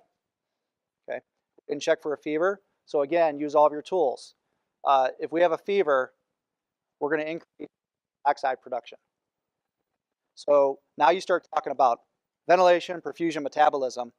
We talked about metabolism where you're acidotic or acidemic, but also fevers can actually skew your readings. So you might actually have a perfusion-related issue that your end tidal actually rises a little bit and looks relatively normal. So again, you have to look at the entire patient and look at everything in there. Okay. Why is this important? Because EMS is notorious for mistreating CHFs. So now we can use our end tidal to decipher between COPD and CHF, but then we got a whole other host of problems. We have acute respiratory distress syndrome, all those different things. And if we start looking at whether that issue going on is a perfusion issue alone, or whether or not we think it's a shunt issue in lungs, or we think it's a diffusion issue, it can help us differentiate what's going on with the patient. It's going to help us treat the patient better. So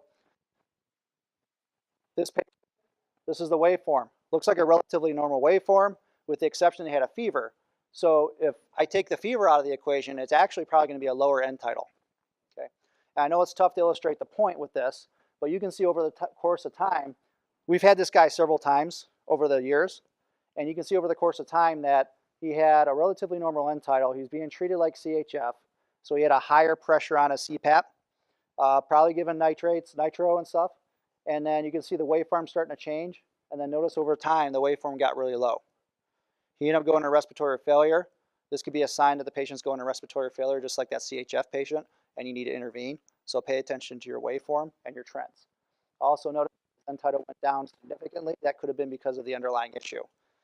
People with pneumonia typically have dehydration also. We're also giving them CPAP, which is causing further problems. All right. So this is a really sick patient. I don't know if you can see on the top there. What was the pulse ox? 56. Called it difficulty breathing in a nursing home. And if I see this wave to begin with, the first thing I want to do is to check to see if we're getting a good reading. Is it what's that? What's the code status? Yeah. This guy was DNR, but he was old and in a rough shape. And normally 56%, you're like, oh shit. Okay. And what do I say about response to oxygen therapy? What kind of problem do you have? This guy, we give him oxygen and CPAP, and we have an improvement in oxygen saturation, but not that great. And then look at his waveform. That waveform was an actual waveform. So what did I say causes a delay in gas exchange with carbon dioxide. Carbon dioxide normally exchanges or through the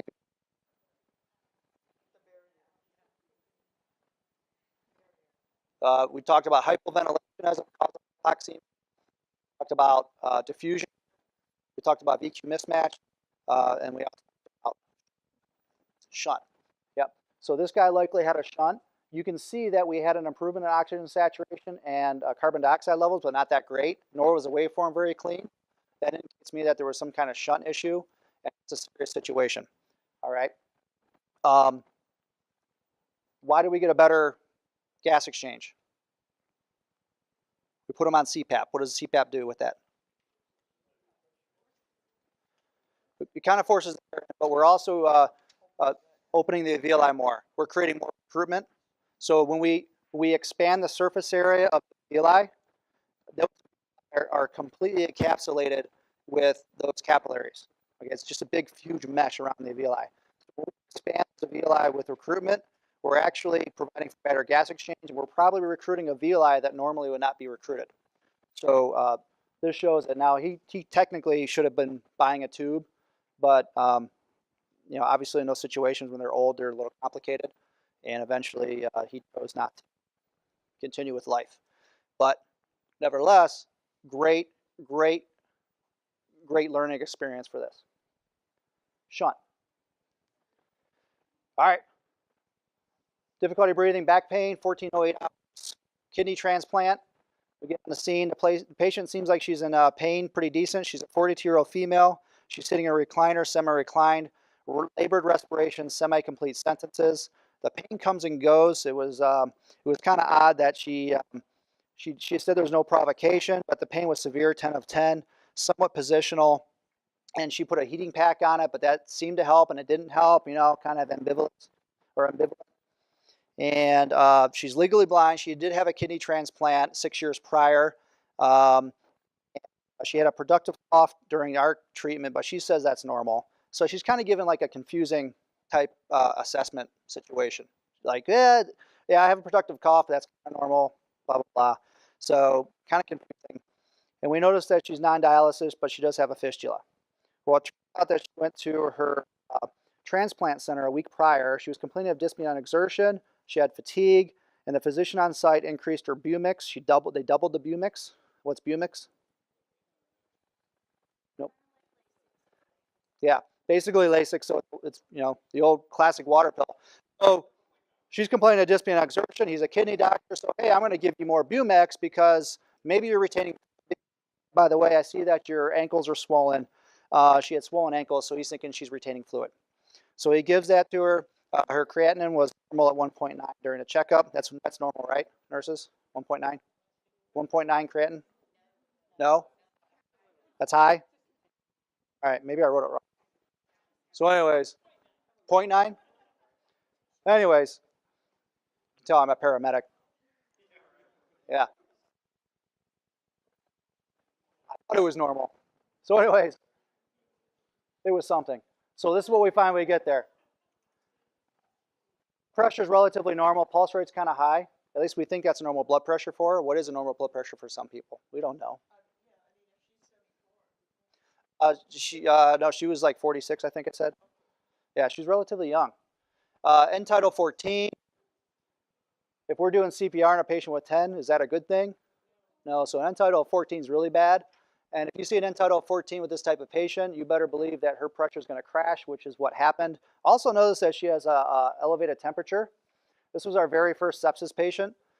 Before we actually had a true sepsis alert, we were getting ready to put the protocol in place.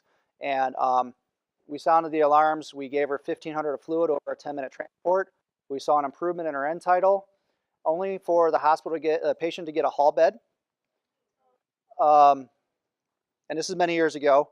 But she gets a hall bed. We had an improvement in end tidal by a few points, which is actually pretty decent. And it shows that there's fluid responsiveness. And she ended up sitting in the ER. And because her vitals looked relatively good and she didn't look that bad, she sat there. And eventually she became profoundly hypotensive, down in her 60s. She ended up going into multiple organ dysfunction syndrome, which I know a lot of you already know. But explain multiple organ dysfunction syndrome. syndrome, what's the cause? Yeah, yeah. Poor systemic perfusion to the organs, and it is like the end result of getting not having successful treatment taken care of. So the end result is we picked up on technology. We were treating aggressively, flat out told the staff what happening, and now she still has problems. And we've actually met her since then also. She's one of our Christmas families one year. But she survived it. But she only has one kidney to begin with. We don't need to screw anything else up for this person, right? All right. Yes, we're running short on time. I would show a video, but the video basically talks about sepsis. There's a sepsis alliance. It's been a great protocol for us, and especially changing the paradigm with what we think is a sick patient, because it's not always the things that are overtly obvious. And end tidal has changed a huge factor with not only sepsis, but also with any type of patient that's dehydrated or whatever the case may be. I see so many altered. That's something that number that's showing as one thing that we check for lactates. Lactates is a measurement the nursing staff is familiar. There's an inverse relationship between lactate. Basically, lactate is a indication that the body and that there's anaerobic metabolism going on when you have an elevated lactate. When you have an elevated lactate, it means your body, your organs are not using the oxygen very well, and then carbon dioxide levels start dropping as well. So there's an inverse relationship. Again, 25 is a good number to think about. They're linking a title of 25 to be correlative to a lactate of 4. Using a fusion perspective with end tidal, if that makes sense. I worry more about the perfusion, and to me, I don't need to worry about what the lactate is. 25 is what the lactate is. We see lactates all over the place too. And I actually find the end tidal is actually more predictive than a lactate is. So tends to me, I think it shows up sooner than a lactate does. Guys, does it make sense as far as sepsis goes? You can probably spend a whole 2-hour lecture on sepsis, and I don't think that's in your protocols right now, right? I can pretty much damn near guarantee it. I can pretty much guarantee it that you probably have more of these patients right underneath your noses than you realize, and then your STEMI patients, your cardiac patients. It's tied to pneumonia, all kinds of issues, and it's a huge monster. Is it always low? Be low or high? There's something that can be either low or high. The end tidal will always be low in that sepsis type. Now think about it. You got poor perfusion, and sepsis, in my mind, is like a distributive shock. You got a distributive shock. You're third spacing fluids a lot of times, so you're going to have almost the same reaction you would have with an anaphylactic reaction as far as like that third spacing in the body. But you also have problems with microclotting in the organs, so oxygen, so you're going to have a decrease in carbon dioxide from that as well. And then there will probably be somewhat acidemic as well too. So she did respond to our treatment, and then as I mentioned, she crashed. We don't need new scientific discoveries to reduce the mortality rate by 50%, to cut the number of people dying in half. All this takes is us doing a better job.